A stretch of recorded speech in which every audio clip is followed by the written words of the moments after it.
오케이, 뭐 그러면은 준비되신 건가요? 예? 네, 그러면 시작해 보겠습니다.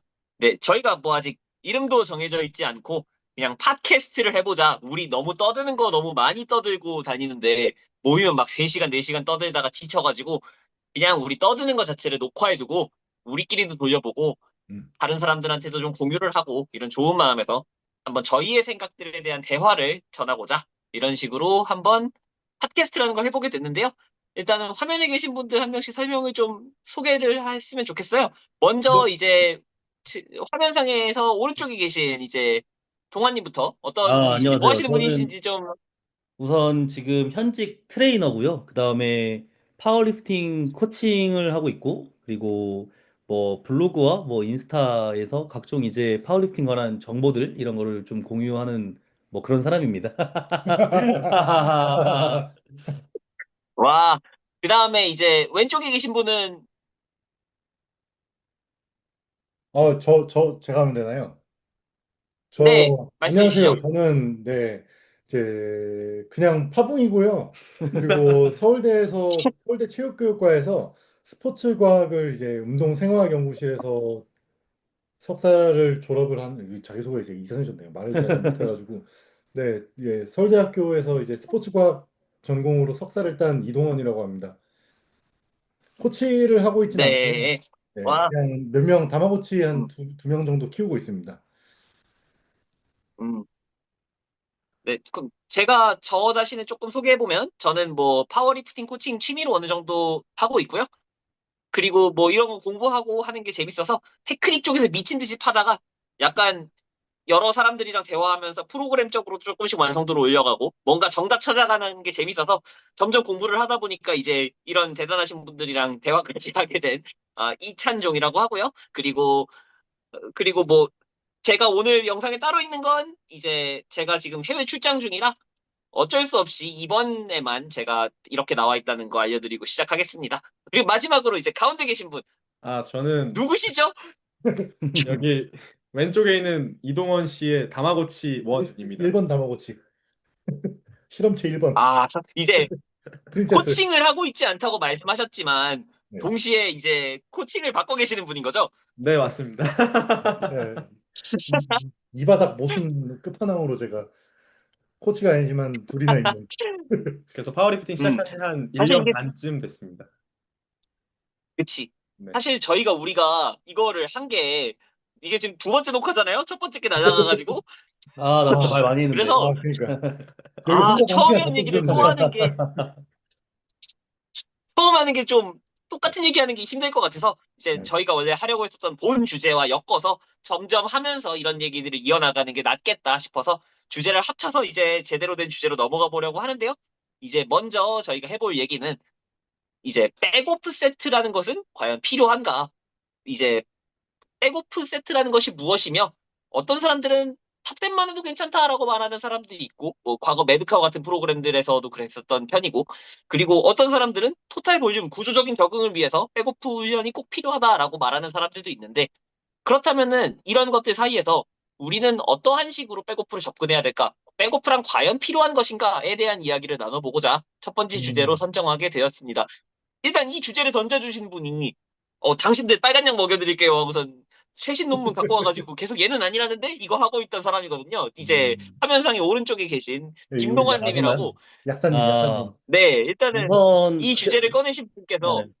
왜 우선, 이 네. 대화를 우리가 해 나가야 시작하고 되는지 싶어서 막 안 나가. 논문적인 백그라운드, 아니, 왜 우선 사람들이 백오프를 논문적인 한다는 게 선입견인지. 백그라운드를, 선입견이라고 일단 한 적 없고요. 그리고 일단 제가 다양한 이제 인사이트를 좀 드리고자. 우선은, 이게 아까 했던 얘기들을 또 안 하고 넘어가기도 좀 그렇고 해서 좀 이제 얘기가 다 길어지면 좀 하죠? 다시 하죠? 잘라주세요. 좀 잘라주세요. 일단 지금 내용 주제부터 좀 이야기를 하면 일단 백 오프, 백 다운 이런 단어에 대한 것부터 좀 시작을 해야 되거든요. 그러니까 백 오프가 어떻게 보면 직역하면 뒤로 물러서는 그다음에 백 다운도 이제 뒤로 물러서 낮추는 뭐 이런 이제 의미를 가지고 있잖아요. 그래서 저는 사실 백 오프 혹은 백 다운 이런 구조로만 이야기를 하지 않을 거예요. 그냥 좀 크게 이제 탑 세트를 제외한 혹은 운동의 세트수 이런 맥락으로 좀 다가갈 거예요. 왜냐면은 백오프는 결국 디센딩하는 그러니까 한마디로 중량을 낮추는 구조 내에서밖에 이야기를 하지 못하거든요. 그래서 사실 어떤 상황이 있어서 좀 이런 세트를 접근하는 좀 방식이라던가 좀 이런 이야기를 좀 많이 할 것 같아요. 그리고 뭐 아까 좀 하다가 좀 많은 내용이긴 하지만 여기서 생략을 할 수가 아, 없으니까 그렇죠, 그렇죠. 이제 필요하죠. 간단하게 좀 이야기를 하면 아까 다시 저희가 얘기하죠. 날아간 내용들 진짜 간단하게 요약하면 결국 이제 이런 논문이나 이런 것들을 이거 다시 다 얘기해야 돼? 아, 나 잠깐만 머리 아픈데? 아, 잠깐만 이거 어떻게 할 거예요? 아, 이거 이제 어떻게 해야 되지? 결론만 얘기해 아, 주세요. 요약을 결국 다시 하시죠. 얘기해봐요. 아까처럼 그 모든 걸 다 얘기하기에는 요약을 네. 하자면 그럼 이것도 시간 결국 끝나니까. 논문이나 이런 연구 혹은 뭐 메타 분석 이런 것들은 전부 그러니까 제 생각은 결국 어떠한 경향을 혹은 흐름을 좀 알아가는 용도지 이걸 절대 맹신할 수가 없다. 음, 뭐 그 이유는 아까 너무 장황하게 설명했는데 요약하자면 이 수많은 것들을 통제할 수가 없고 그다음에 이런 대상자나 이런 것들에 있어서 내가 원하는 이런 결과 값을 찾아내기가 굉장히 이 현실적으로 불가능에 가깝기 때문에 그렇고요. 뭐 그래서 결국에는 이런 연구들의 어떤 흐름이나 경향, 그래서 이런 상황에서 어떠한 경향이 있을 수 있겠다 정도로 추측을 할 수 있지 않나 이렇게 좀 생각을 합니다. 그래서 뭐 이 논문이 음, 많이 누적될수록 이런 경향들이 겹치고 이런 이 과정 속에서 조금씩 이런 확률들이 올라가는 거지. 이거를 이제 구체적으로 뭐 네가 뭐 이 상황에 이렇게 스쿼트를 했을 때 세진다라고 이제 확답할 수 있는 그런 절대 도구가 될 수는 없고 경향으로 좀 활용할 수 이제 있겠다 정도입니다. 그쵸. 논문 같은 경우에는 뭐 학부생들을 대상으로 한 논문들도 많고, 네. 그리고 이제 뭐 여러 가지 이제 완전한 전문가 집단을 다루는 연구들이 부족하기도 하고, 여러 가지 한계들에 의해서 우리는 이것들을 하나하나를 툴박스로서만 이제 도구 상자처럼 담아놓고, 이러이러한 근거가 있는데, 이런 걸 통해서 당신은 이렇게 해보는 것도 한 번쯤 시도해보는 게 좋지 않을까요? 하는 초기 가이드라인 정도로서 우리가 활용을 하고 있다는 거, 이제 이런 식의 대화를 저희가 첫 번째 주제에서 좀 많이 나눴었어요. 음. 네, 맞죠, 그렇죠. 자, 그럼 이제 아, 진짜 본격적인 이야기로 가보시죠. 네, 어차피 맞습니다. 당연히 한계가 있는 내용이지만, 최근에 나왔었던 24년 논문이죠, 그게. 그 스트렝스 세트에 관한 연구 말씀하시는 거군요. 네. 네, 그 두 세트 이내 그거요. 일단 저는 오늘 그거에 관한 얘기는 일절 안 할 것 같긴 하거든요, 저는. 아, 정말요? 예. 정말요? 그럴까요? 뭐야? 그럴까요? 그걸 안 해? 예. 일단은, 저부터 얘기를 하나요?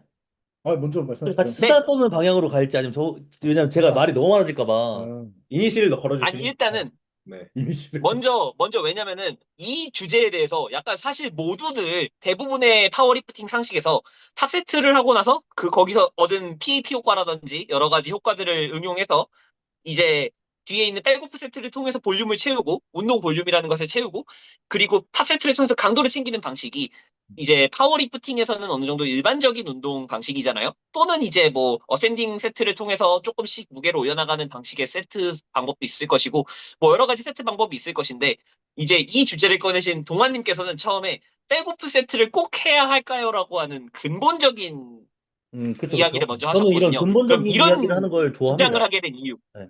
자, 그럼 일단은요, 왜 해야 제가 되는지. 조금 더 주제를 좀 다듬어 볼게요. 그러니까, 결국, 일단, 전제 조건이, 그래도 제가 설명하는 이런 그 대상자들이 어느 정도 이제 기본적인, 이런 강해지는 메커니즘에 대한 이해가 있다는 전제하에 좀 설명을 좀 하도록 할게요. 이제 하나씩 다 나열을 설명할 수 없으니까. 결국 강해진다는 거가, 강해지려면 우리가 무겁게 들어야 되는 건 핵심이거든요.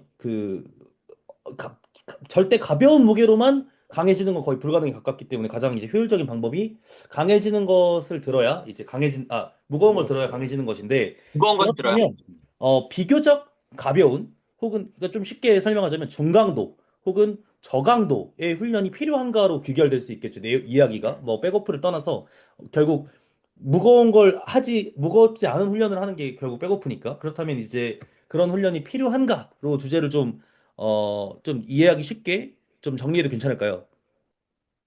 네? 괜찮을까요? 좋아요. 좋아요. 그래서 이제 저의 생각을 좀 말씀드리자면요. 우선 무겁지 않은, 그러니까 한마디로 탑싱글 같이 뭐 제가 또 하나씩 일일이 설명하기는 어렵지만 특이성이 높은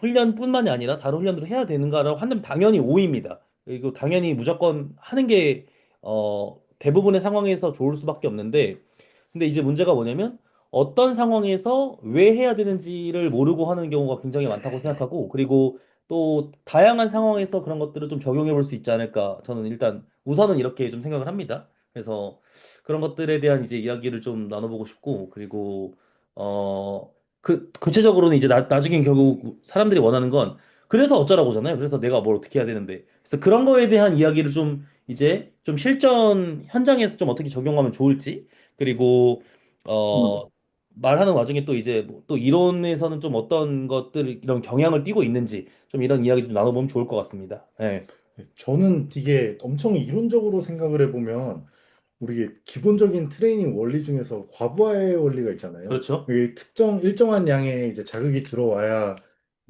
그 특정한 스트레스 값이 되고 이게 스트렝스로 이어지고 뭐 원하는 결과가 나오는 건데 그렇죠. 예를 들어 뭐 탑세트로 뭐 180kg 3개를 RPE 칠 정도로 했어요. 네. 그리고 백오프로 뭐 160, 140 이렇게 2개, 3개씩 진행을 하는 게 그 사람한테 과거의 원리를 따른 게 맞을까? 음, 이게 정말 그 사람한테 필요한 자극이 들어갈까?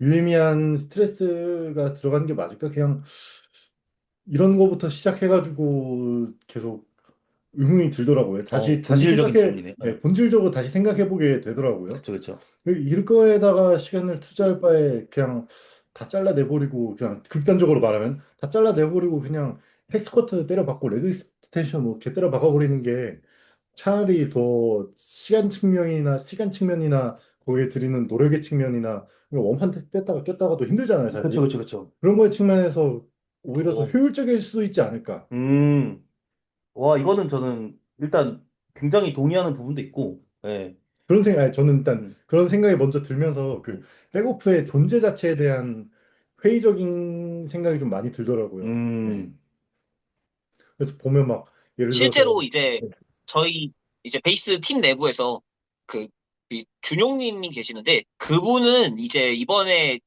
그 부상 이후에 무릎 부상 이후에 이제 파워리프팅 아예 그만두셨다가 이제 회복해 나가는 과정에서 새로운 프로그램에 들어갔을 때 모든 운동을 할 때 첫 번째 세트에 딱 한 세트만 진행을 하고요. 탑 세트까지 무게 올려나가면서 그냥 5개짜리 탑 세트를 한 세트만 진행을 하고 그러고 나서 남은 모든 운동들을 보조 운동으로만 구성을 해서 매주 2.5kg에서 5kg씩 선형 증진을 해서 다시 700kg까지 달성하는데 몇 주 안 걸렸거든요. 네. 사실 그런 과정들을 보고 있으면 네. 그 이런 사례도 있고, 저 같은 경우에도 제 프로그램을 제가 직접 짜고 있는데, 그 구성을 하다 보면은, 백오프 세트 수가 줄어들면 줄어들수록, 그 탑 세트에 대한 포커스를 늘리면 늘릴수록, 제가 퍼포먼스 개선이 명확하게 일어나고 있는 현상이 저한테도 발견이 되고 있고, 그리고, 이제 여러 가지 방면에서 봤을 때, 특정 선수들은, 뭐, 보디빌딩 기반으로 하던 선수들은 굉장히 많은 볼륨을 넣어야 운동을 한 것 같다는 느낌이 들고, 그, 현재 사이즈가 유지되는 사람이 있는 반면에, 그렇지 않은 정말 한 발만 쏠 수 있는 유리대포 같은 사람들도 명확하게 있고 이런 네. 차이들이 발생을 하잖아요. 네. 그러면은 백오프라는 것이 사실 우리가 구조적인 적응을 위해서 계속 이어나간다라고서 하는 것이 정론이었지만 그러지 않아도 되는 사람이 있을 수 있다 정도의 개념에서 우리가 지금 합의가 되고 있는 거죠. 음, 그런가요? 일단 저는 꼭 그렇지만도 않습니다. 예.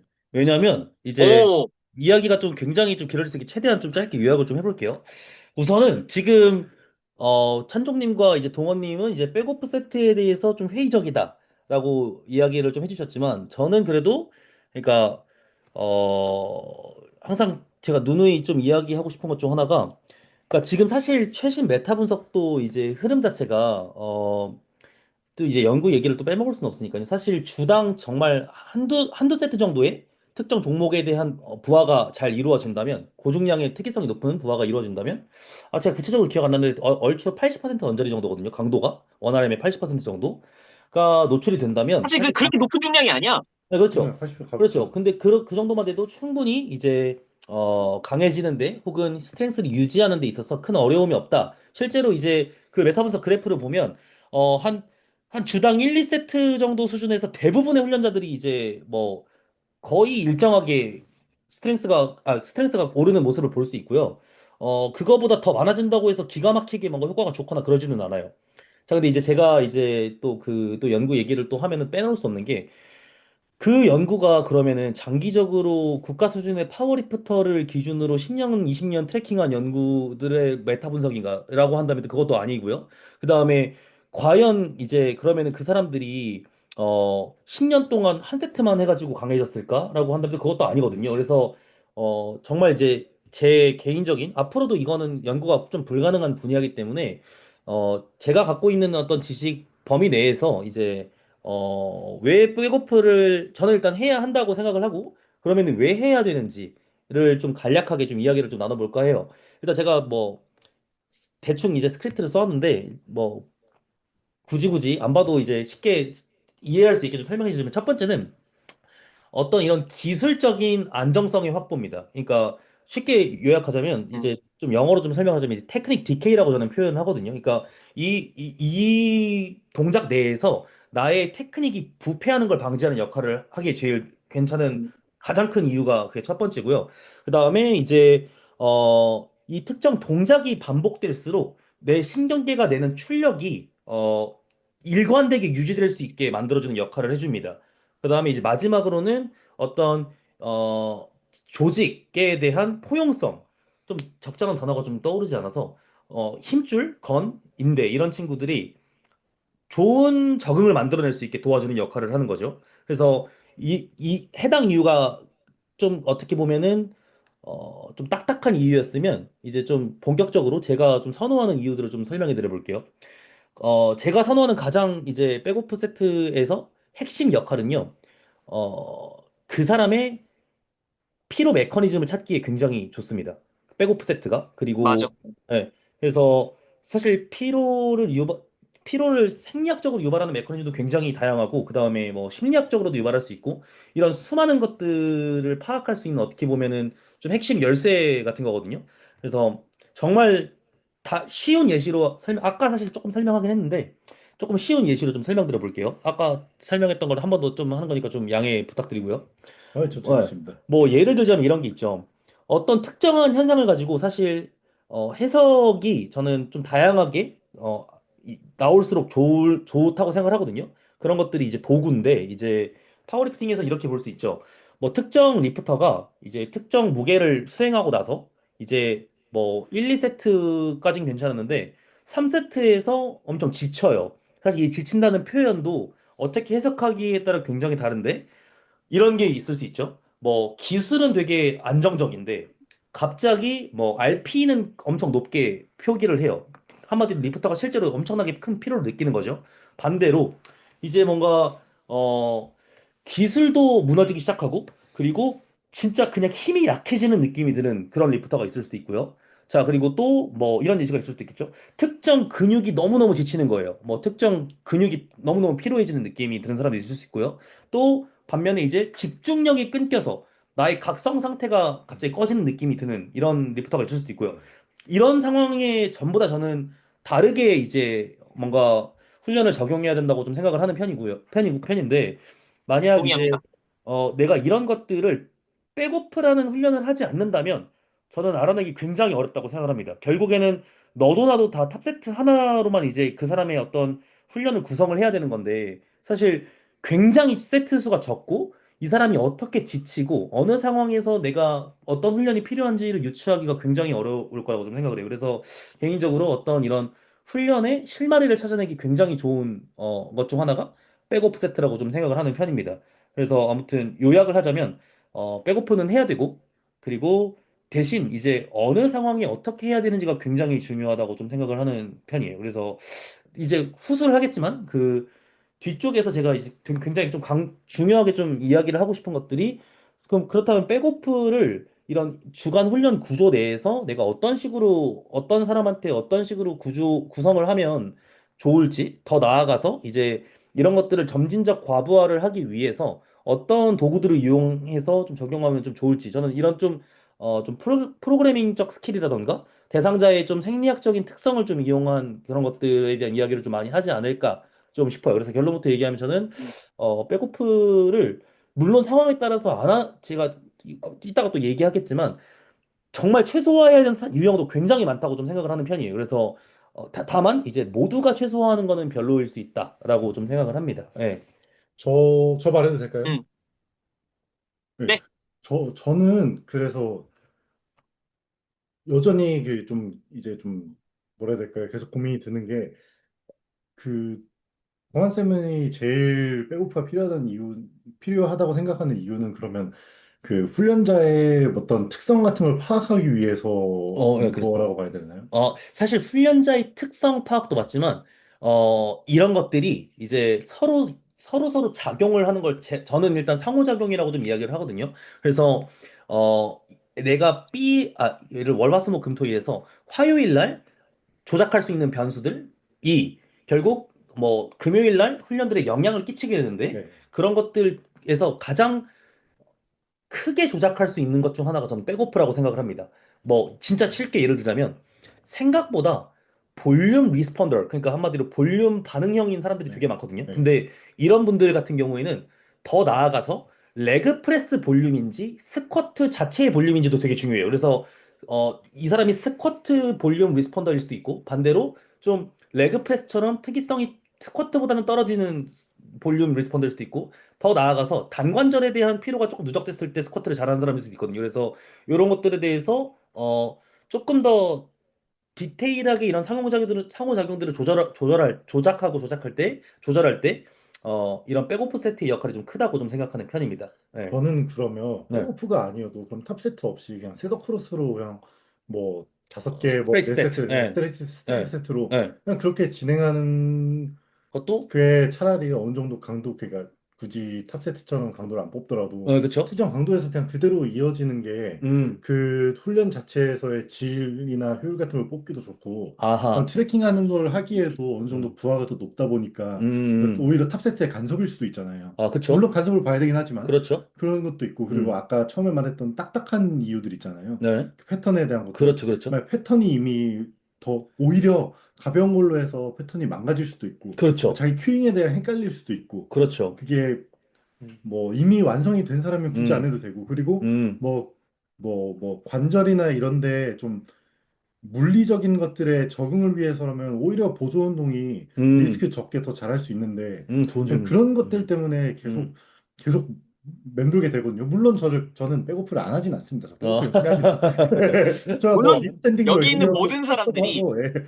물론 사실 여기 있는 모든 사람들이 백오프를 하고 있어요. 아 그럼요. 사실 모두 하고 음. 있고 예. 근데 일단은 저도 하고 있고 제 모든 선수들도 하고 있고 하지만 그 사실 말하고 싶었던 포인트는 안 해, 우리가 무언가를 대화를 할 때 이게 정답이야라고 하는 태도가 잘못됐다라고 한다면 음. 최소한 안 하는 경우가 있을 수 있다라는 것 정도에서는 모두가 동일할 수 있겠다는 거죠. 사실 저도 음. 이렇게 이론상 가능하다라고 말은 하지만 음. 저조차도 백오프가 적지만 존재하고 그리고 제 선수들은 백오프가 막 6세트, 7세트씩 가서 그 정도 가야 이제 본인의 볼륨 수용을 했다라는 느낌이 들면서 그 본인의 퍼포먼스가 유지되는 선수들이 있어요. 사실 그래서 선수마다 다르고 아까 동화 선생님이 말씀하셨던 것처럼 이제 굉장히 여러 가지 변수들 그리고 특히나 이제 제 주변 선수들을 보면은 백오프를 많이 수행할 때 퍼포먼스가 떨어지는 선수들은 뭐 호흡이 딸리는 경우가 굉장히 많았거든요. 그러니까 이제 내가 이제 무언가를 유지함에 있어서 심폐지구력이 못 받아줘서 백오프를 수행하는 것에 있어서 로드 드랍의 경우가 너무나도 많이 엄청나게 많은 로드를 드랍해야 돼서 과연 이게 기계적인 적응에 있어서 유의미한 정도인가 하는 중량까지 떨어지는 선수들도 계세요. 그러면은 이제 거기에서 우리는 이제 코치로서 또는 이제 스스로 운동 처방을 하는 뭐 선수로서 이제 생각을 하게 되는 거죠. 나에게 적합한 백오프 수는 얼마나 될 것이며, 아니면은 내가 이런 백오프 수를 선택할 때, 아예 백오프를 안 하고, 그 이제 탑세트 또는 스트레이트 세트로 올라가는 과정까지를 겪은 다음에, 이제 나머지의 모든 볼륨을 완전히 평광훈련 방식처럼 조금 더 근비대적이거나 여러 가지 보조 운동들에 대해 조금 더 한계까지 접근하기 위해서 탑세트까지만 진행을 하고 나머지 중량을 가져갈 것인지. 그리고 또 한 가지 또 재밌었던 아까 우리 대화 중에 나왔던 포인트는 이제 그 논문들에서 얘기하는 충분히 무거운 중량이라고 하는 것이 파워리프터들이 생각하는 충분히 무거운 중량과 논문에서 말하는 충분히 무거운 중량 사이에 있는 괴리 때문에 약간의 오해가 발생하고 있다고 생각하는데 논문에서 말하는 충분히 무거운 중량이라고 하는 것이 80% 언저리를 항상 얘기하잖아요, 대부분. 근데 사실 이게 우리가 IP 개념으로 보면은 막 6 막 이래요. 막 엄청 5, 가볍거든요. 6 막 이런 수준의 네, 무게라서 사실 그렇게 무거운 무게가 아니잖아요. 네. 우리 파워리프터들은 보통 IP 8 막 이렇게 가야 이제 좀 탑 싱글을 했군 막 이런 느낌을 겪는 분들도 많은데 완전 막 8kg 그래서 이런 나올 때, 데에서 오는 그렇죠. 간격이라든지 그래서 우리가 생각보다 정말 정말 무거운 무게를 다뤘을 때 IP8 같은 그런 정말 무거운 무게를 다룬 다음에 하는 백오프가 집중이 안 된다라고 하면은 그런 것도 생각해 볼 수 있을 것 같아요. 당신의 탑 세트가 혹시 너무 무거운 거 아닐지. 음, 이런 질문도 던져볼 수 있을 것 같고, 그리고 그렇다면은 백오프에 있어서는 우리가 백오프의 강도 유지나 볼륨을 수행하거나 테크닉적인 완성도를 우리가 계속해서 유지하기 위해서 백오프를 한다라고 하면 그 백오프의 강도는 어느 정도가 적당할지에 대해서 저는 경험적으로 선수들이 RP를 5를 넘어가는 백오프를 했을 때 막 그렇게까지 좋은 성과를 보지 못했어요. 음. 음, 전체적으로 백오프에 대한 부하가 늘어나면 늘어날수록 오히려 테크닉적인 완성도도 떨어지고 이것이 그냥 볼륨을 채우기 위한 워크아웃처럼 기능하는 경우가 조금 더 많았던 경향들이 있어서 이런 얘기도 한번 나눠보고 싶었어요.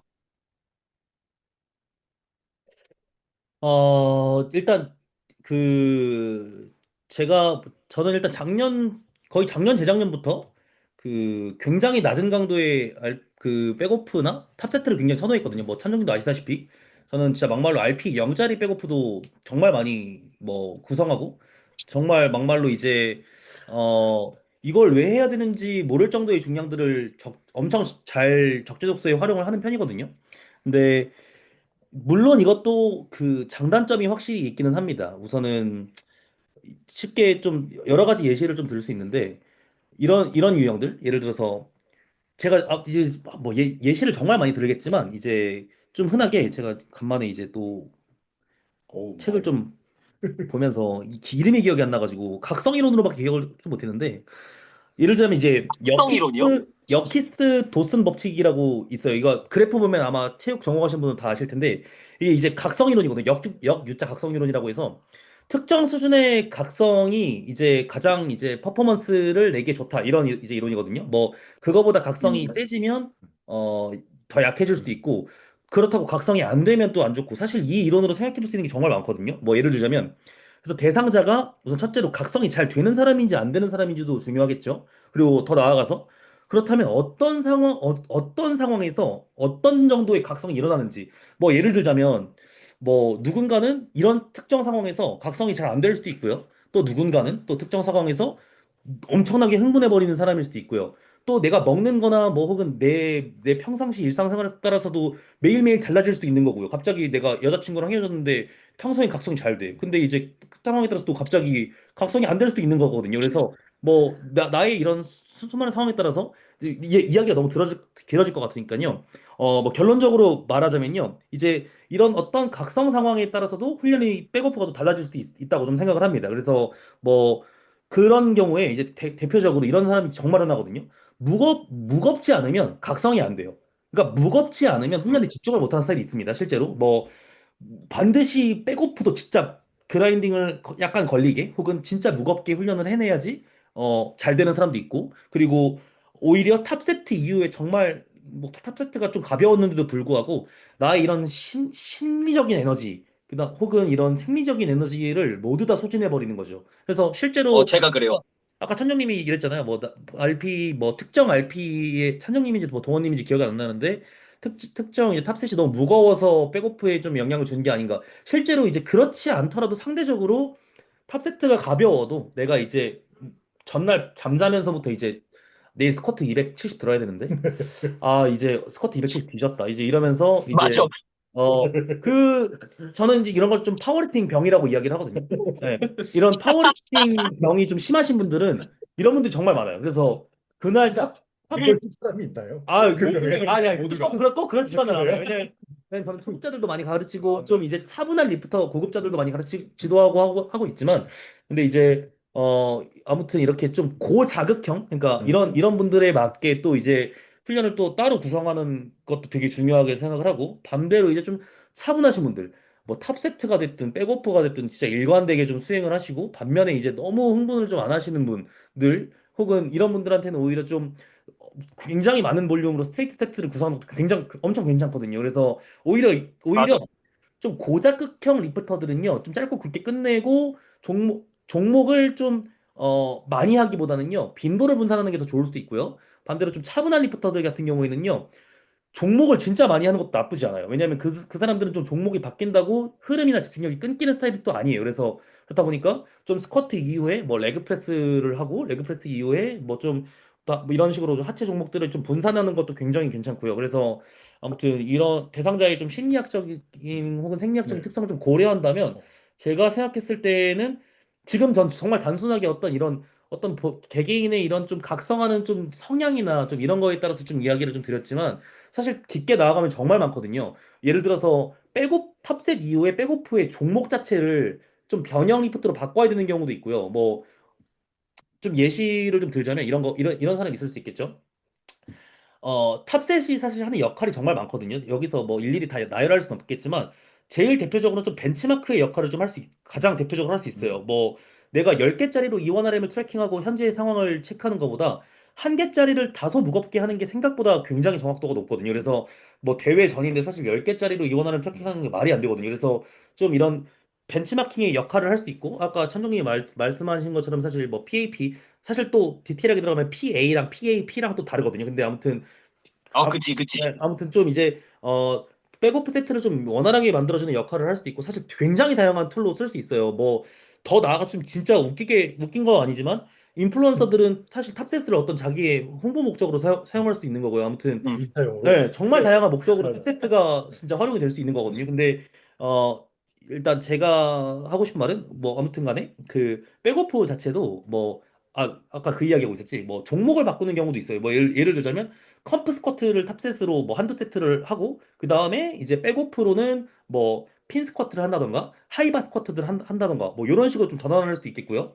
그리고 이런 되게 다양한 방법들이 있는데 아무튼 아까 내용이랑 좀 이제 귀결되는데 결국에는 그 선수의 좀 특성과 이런 거에 맞게 좀 하는 게 제일 좋지 않나. 그래서 약간 이론을 뛰어넘는 게 이런 거죠. 사실 케이스를 정말 많이 설명해 드릴 수 있는데 저 같은 경우에는요.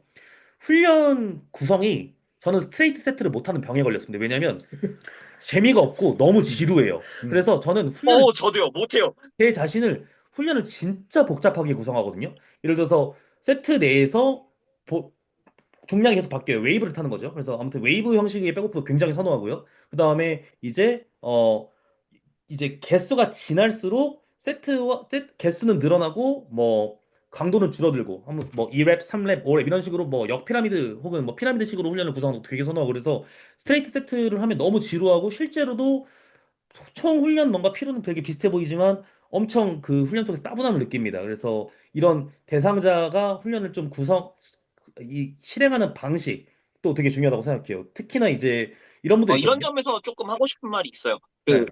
이제 그 수련자의 방향에 대해서 우리가 평가를 할 때 사실 우리나 저나 뭐 동환쌤처럼 스스로의 성향에 대해서 많이 경험을 해봤고 거기에 대해서 설명할 수 있는 사람들이 있지만 우리가 코칭을 하거나 선수들을 보다 보면 스스로 설명하지 못하는 사람들도 굉장히 많잖아요. 그죠?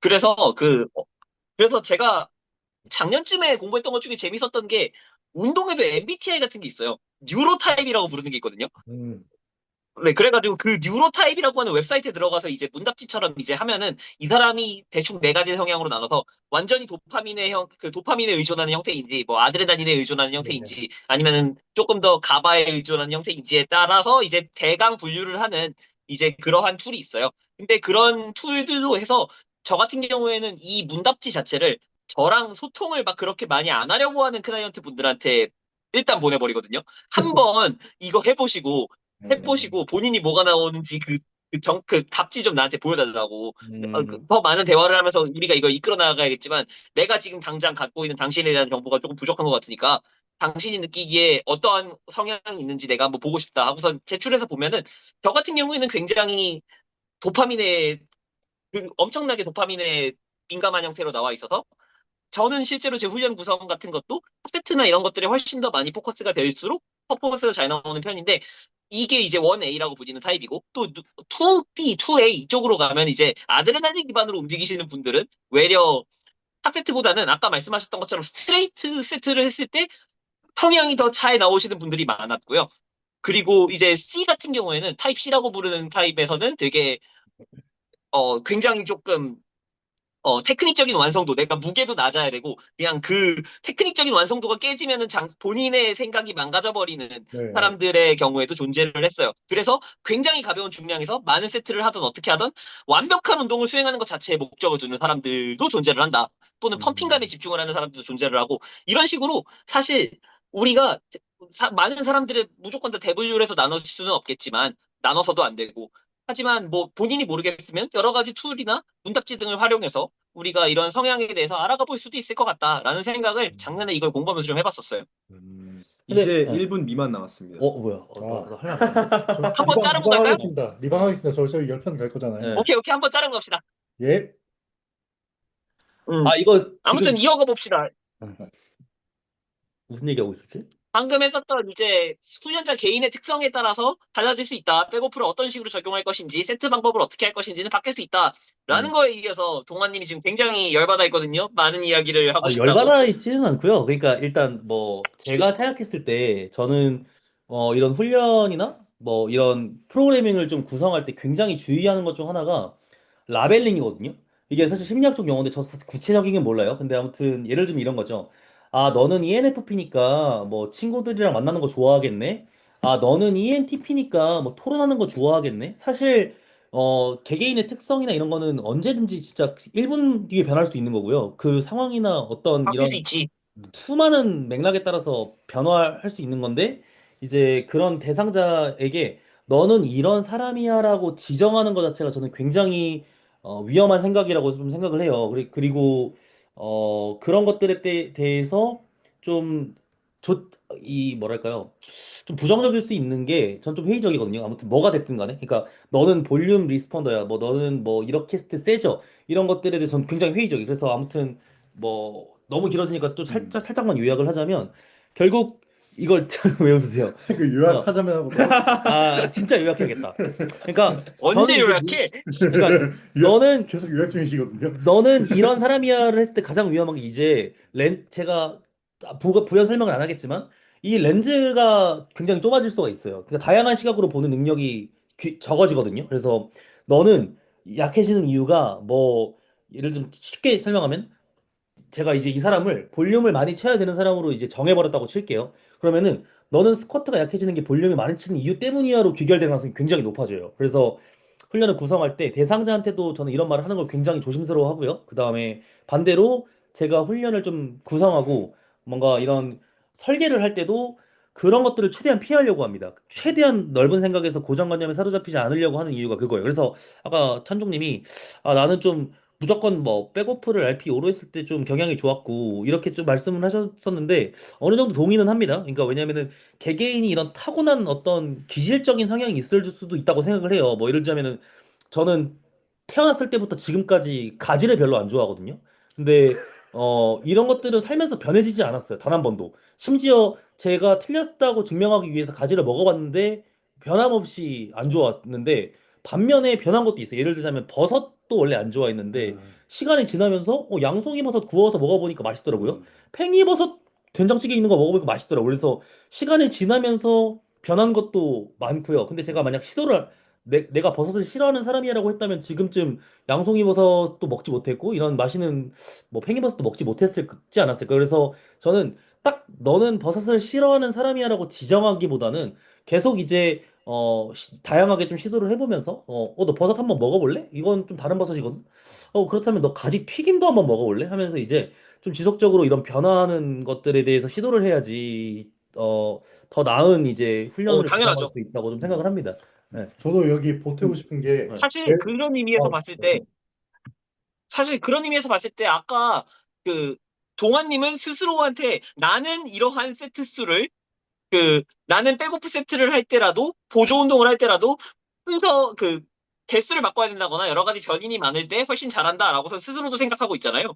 음, 사실 그래서 라벨링이라고 부르는 것 자체가 잘못됐다라고 보기보다는 초기 설정값이 어떻게 됐던 언제라도 우리가 스스로를 바꾸려고 노력하고 바꾸려고 시도를 하는 그 과정이 중요한 거지. 우리가 어떠한 것에 대해서 보이는 현상을 그 사람도 알아듣기 쉽고 나도 알아듣기 쉽게 말하는 것 자체는 저는 그렇게 큰 문제는 없다고 생각합니다. 하지만 그거를 당신은 저는 원래는 볼륨을 아예 못 치는 사람이에요. 볼륨을 치려고 하면 죽어요.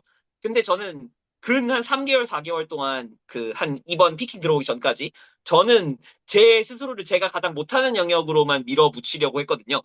나는 이런 걸 못했던 사람이지만 결국에는 모든 방향에서 강해져야만 내가 강해지는 사람이라고 한다면 에 사로잡혀서 저는 오히려 더 많은 볼륨을 소화를 하고 더 많은 보조 운동, 더 많은 탄성, 제가 못하던 것들을 위주로 하는 시간들을 오히려 더 가지려고 했었고, 그리고 그 사람이 좋아하고 잘하는 영역이라는 것도 분명히 존재를 할 것이고, 이 영역은 하다 보면 바뀔 수도 있겠지만, 사실 바뀌던 안 바뀌던 우리가 그거를 부르는 행위 자체에 문제가 있기보다는 그 다음에 내가 이것에 대해서 어떻게 대응하는가에 대한 사후 평가가, 사후 교정이 더 중요한 거 아닌가 하는 생각을 해요. 저는 그 예를 들어서 이게 라벨링이 정화쌤이 말씀하신 대로 어떤 편견에 박힐 수도 있는 거잖아요. 코치나 회원이 그렇죠. 선수가 네. 그것도 물론 그 지향을 해야 되기 때문에 그래서는 안 되지만 또 어느 정도 타고난 그런 특성들은 크게 변하지 않는다고도 저는 생각을 하거든요. 음, 그래서 동환쌤 말씀하신 대로 뭐 예를 들어서 동환쌤한테 회원이 갔어요. 가서 4개월 동안 배웠어요.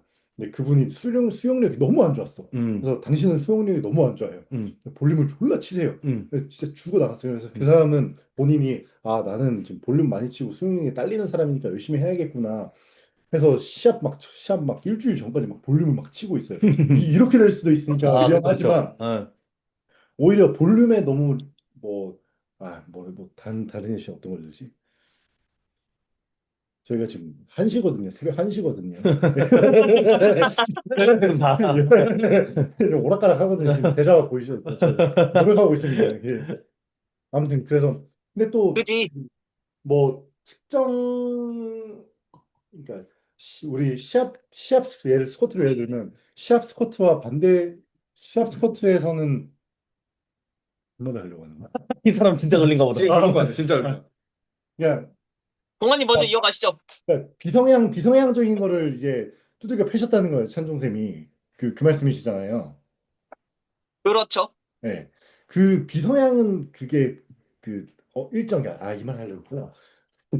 일정 수준 이상부터는 이게 뭐, 특성이나 이런 것들이 크게 음, 어느 정도 고정이 되지 않나. 그러니까 음, 우리가 처음에 뭐 동환쌤한테 바오를 4개월 배웠다는 그 사람은 뭐 초심자거나 그 파워리프팅 훈련을 처음 접하는 사람이기 때문에 그런 특정한 약점을 보였기 때문에 그걸 잘 메꿔가지고 이제 더 나아가고 뭐 이러면 되는 거였는데 음, 뭐 어느 정도 훈련을 쌓아온 사람이면 음. 예를 들어서 자꾸 언급되는데 센 사람이니까 네, 그 동환님 있잖아요. 네, 그분 같은 경우 동환쌤 말씀하신 대로 뭐 백오프에서 뭐 확 떨어지고 그쵸, 탑배 그쵸. 타고 나면 막 로드 드랍을 막 몇십 킬로씩 해도 RP 막 음, 9라고 그러고 음, 실제로 깔려버리고 그죠, 그죠. 이런 것들은 또 안 변하거든요, 사실. 음, 변하나요?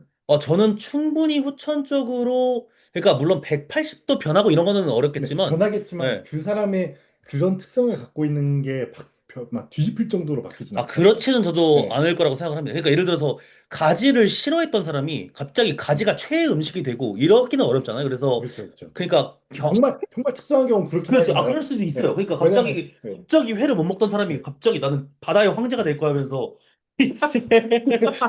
그럴 수도 있는데 확률적으로 그럴 그쵸, 확률이 그쵸. 좀 적다지. 근데 동원님이 말씀하신 것도 굉장히 저는 일리가 있죠. 이거 어떻게 보면 이제 좀 진짜 본질적으로 타고난 이런, 그러니까 예를 들자면 이런 거죠. 어렸을 때 어떤 훈련을 했는가가 굉장히 좀 중요하다고 좀 생각을 하거든요. 이런 특성을 좀 굉장히 이제 파워리프팅이 됐든 뭐가 됐든 굉장히 영향을 좀 잘 받는다고 생각하는데, 이제 이런 식으로 어렸을 때 굉장히 지구력 훈련을 많이 해와서 체력이 좋았던 사람이랑 예를 들어서 뭐 아무런 이런 스포츠를 접하지 못하고 입문 자체가 막 파워리프팅 오로지 이런 훈련이에요. 그러면 당연히 이제 이런 사람이 후천적으로 갑자기 엘리트 스포츠를 막 20년씩 해온 사람의 이런 체력과 이런 것들을 후천적으로 따라잡기는 굉장히 어려울 거라고 좀 생각을 합니다. 좀 이거는 맥락이 좀 다르긴 한데 아무튼 요약해 보자면 이런 선천적인 어떤 성향과 이런 선천적으로 타고난 어떤 것들은 180도 뒤집기는 어렵다라고 좀 생각을 합니다. 네. 여기서 우리가 그렇지만 타고났다고 지도자 정의하는 입장에서 게 조심해야 된다. 여기서 우리가 타고났다고 정의하는 게 정말 어머니 뱃속에서 나온 그 순간 갖고 있는 아, 세팅값이 그건 아니죠. 아니라 그건 아니죠. 유년 시절에 쌓아온 것들을 포함해서 20, 운동, 여기서 말하는 태어났다는, 그 타고났다는 20대에 들어가면서부터라고 봐야 될 것 같아요. 아, 이거 뭔가 딱 근데 이렇게 정의하기 딱 힘들지만, 규정하기는 어려워요. 네. 근데 규정하기 어려워. 왜냐면 저는 또 다르게 보거든요. 이런 거이죠. 예를 들면 경영이죠. 또 자꾸 경영을 제가 이야기를 하는데 내가 A라는 통로로 들어갔을 때 김동완이라는 사람, 제 이름이 김동완인데 아무튼 김동완이라는 사람은 안녕하세요. 이제 본능적으로 왼쪽의 길을 좀 뭐 천 번의 길을 뚫었는데 왼쪽의 확률이 100만 번, 1000만 번 이걸 시행해서 반복했을 때 왼쪽으로 갈 확률이 예를 들어서 5%가 더 높아요. 55대 45잖아요. 그러면은 분명히 이제 이거를 증명하고 뭔가 뭐 답을 내릴 수는 없겠지만 제가 찍는다면은 55로 갈 확률이 높은 거죠. 그래서 좀 규정할 수는 없겠지만 이런 타고난 거를 저는 이런 거라고 생각해요. 그러니까 이 사람을 수천 번, 수만 번 반복해도 이런 특정 길로 가는 확률이 더 높은 그런 것들이 있는데 그래서 뭐 좀 그렇죠. 예, 그렇다보다는 그럴 확률이 높은 그렇죠. 높은 사람이라고 사람. 정의해야 그렇죠. 되는 그렇죠. 거죠. 네. 그래서 아무튼 가지를 싫어하는 사람이 저는 갑자기 가지를 좋아할 오른쪽 길로 갈 확률은 적다고 생각을 하거든요. 그래서 아무튼 확률적으로 조금 더 이제 높은 이런 것들이 이제 좀 이야기가 계속 흐려지고 있는데 아무튼 그런 것들이 이제 결정되고 나서 뭐 생리학적인 특성이 됐든 뭐 심리학적인 특성이 됐든 결국 결과로 해석을 했을 때 어, 어느 한쪽으로 좀 이렇게 타고나는 게 그런 식으로 좀 결정되는 게 아닌가. 네. 저 궁금한 게 있는데 말씀하십시오. 그러면 초반에 말을 예를 들어서 이 사람이 원래 성향이 뭐 A라는 성향인데 사실은 B 성향을 가진 사람들이 더 이 파워리프팅이라는 종목에 잘 맞는 걸 수도 있잖아요. 어, 그러면 A를 B로 바꾸기 위해서 뭔가 뭐 그런 식의 어떤 훈련을 미리 쌓아놓으면 그게 또 영향을 미치고 이럴 수도 있나요? 잠깐만요. 여긴 저는 일단 이 질문에서부터 약간 모순이 있다고 좀 생각을 하는 게 네. 지금 B라는 성향이 파워리프팅을 잘한다라는 가정부터가 저는 일단 아니에요. 네, 그거는 벌써부터 좀 그 모순이 있다고 좀 생각을 해요. 왜냐면 실제로 지금 말씀하신 게 성향이라고 하는 게 어떤 성향인지는 잘 모르겠으나 단순하게 벤치프레스 자세라는 거 하나만 놓고 봐도 네. 정말 말도 안 되게 긴 가동 범위 혹은 짧은데 뭐 바페스가 일자인 사람 짧은데 좀 싱크인을 하는 사람 뭐 진짜 1000명을 놓고 보면 진짜 1000명이 다 그런 디테일적인 게 다르거든요. 그러면 이걸 이제 역으로 질문해서 그러면 특정 벤치프레스 기술이라는 어떤 성향을 구사하는 사람이 벤치를 잘한다라고 해서 그거를 뭐 따라한다? 부터가 저는 좀 모순이라고 생각을 해요. 예를 들어서 큰 오류가 하나 있죠. 뭐 예를 들자면 한때 1980년대였나 정확한 연도는 모르지만 벤치프레스에서 J 패스를 그리는 게 가장 이상적인 바페스다라는 연구가 있었어요. 근데 사실 굉장히 큰 그게 그 여러 가지 함정 카드가 있었거든요. 뭐 예를 들자면 사실 J 패스라는 게 그 당시 그 연구를 했을 때 절대적으로 중량이 가장 높은 이제 이런 연구였어요. 그래서 대부분 헤비급의 좀 클로즈 그립에 좀 가깝고 좀 이런 리프터들이었거든요. 이런 분들은 사실 역학적으로 좀 가동 범위가 굉장히 길고 그리고 이렇게 극단적으로 테크닉적인 요소보다는요. 싱크인을 하는 분들이 굉장히 많았고 그 과정 속에서 굉장히 이 궤적 자체가 엄청나게 큰 J자를 그리시는 분들이 많았어요. 근데 사실 지금 최고 정상의 파워리트를 보면은요.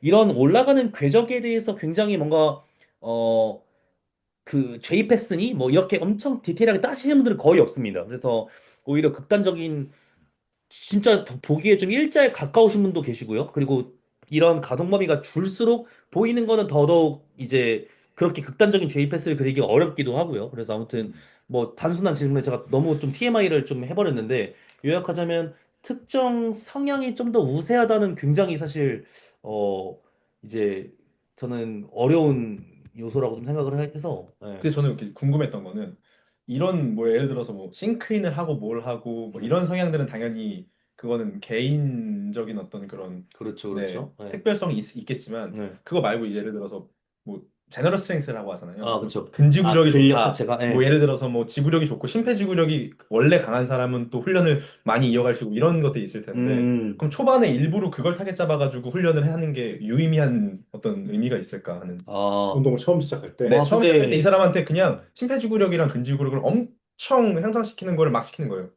아, 이거 엘리트 저한테, 체육, 일단 저한테 질문하시면 저 진짜 한 네. 시간 동안 얘기할 것 같아가지고. 뭔가 엘리트 체육을 안 했던 일단은 사람들이 저부터 더 얘기할게요. 보완할 수 있는. 전용쌤. 이거 한번 얘기해 보면, 그러니까 사실 파워리프팅에 있어서 약간 육각형이 있다고 해봅시다. 육각형 안에 어떠한 것들은 뭐 근력을 늘리는 데 필요한 것이 있을 것이고, 세트를 수행하기 위한 볼륨 수용력이 있을 것이고, 또 아니면은 뭐 원어랩을 할 때 컨시스턴시, 이제 일관성을 조금 더 가져가는 것이 중요한 사람도 있을 것이고, 뭐 여러 가지 이런 요소들을 이제 하나의 육각형 안에 들어있다고 했을 때, 사실 이것 중에서 무엇이 우리가 파워리프팅의 중요한 팩터냐라고 하면은 하나를 고를 수가 없다고 생각해요. 사실 6개가 다 중요한 건 맞아요. 근데 그래서 이런 운동들을 먼저 타겟하는 것이 좋을까요? 라고 했을 때 저는 이렇게 생각합니다. 그중 뭘 시작했어도 도움이 됩니다. 라고 생각해요. 그중에 무엇을 먼저를 했었던 것이 관계가 없고, 조금 더 파워리프팅을 할 때, 파워리프팅부터 시작한 사람들은 뭐 테크닉적인 완성도가 조금 더 처음에 완성이 되어 있었을 지언정, 뭐 심폐지구력이라든지 볼륨 수용력이 부족해버려서 안 되는 경우도 많고요. 아니면 반대로 보디빌딩을 하시던 분들에서 접근을 했을 때에는 오히려 메케니컬적인 단단함이 부족해서 그 원활함에 근접할수록 실패하는 사람들이 많고, 그러면은 그 사람들이 근력 운동을 아니 근육을 키우는 운동을 했던 것들이 보디빌더들이 잘못한 거냐?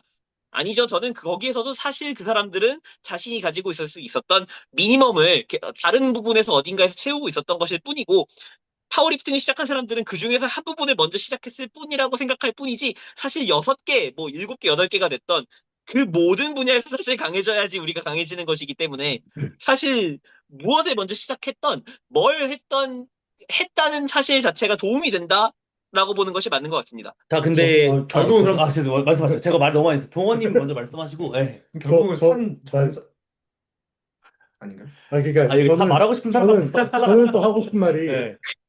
일단 시작을 할 때 만약 그러니까 결국 특이성이라는 요소가 있잖아요. 그래서 뭐가 처음 운동 시작을 할 때부터 파워리프팅 스페시픽하게 뭔가 시작을 했으면 도움이 됐을 수도 있지만, 그렇다고 유년기에 러닝크루에 가입해가지고 8년 동안 달리기만 뛰다가 20살 돼가지고 나는 이제 뭐 보디빌딩을 하겠어, 파워리프팅 하겠어 같은 얘기를 하더라도, 그 러닝을 하면서 그 만들어진 그 대사적인 능력이라든지, 그 사람은 미토콘드리아 부자일 거예요. 아마 그쵸, 수명도 그쵸, 그쵸, 엄청날 그쵸. 그쵸, 거고, 그쵸, 그쵸. 같은 그 그치. 진짜 다 다른 도움 돼.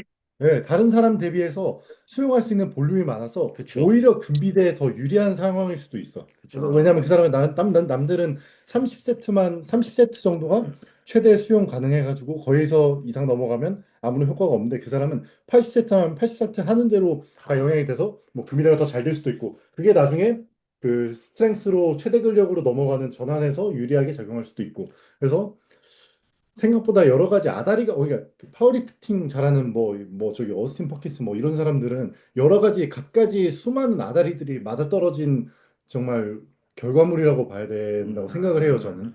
아, 근데 지금 아무튼 다 너무 맞는 말씀들이고, 그리고 저도 굉장히 공감을 하는데, 시작됐다. 사실 경철님의 질문의 시작됐다. 본질과는 어긋난다고 생각을 해요. 왜 응, 그러냐면, 네. 지금 경철님이 듣고 싶은 거는, 그래, 그럼 나 지금 파워리프팅 할 건데, 음. 그러면은 달리기를 뒤지게 해서 이런 심폐 능력을 향상시키는 게 좋은 거야?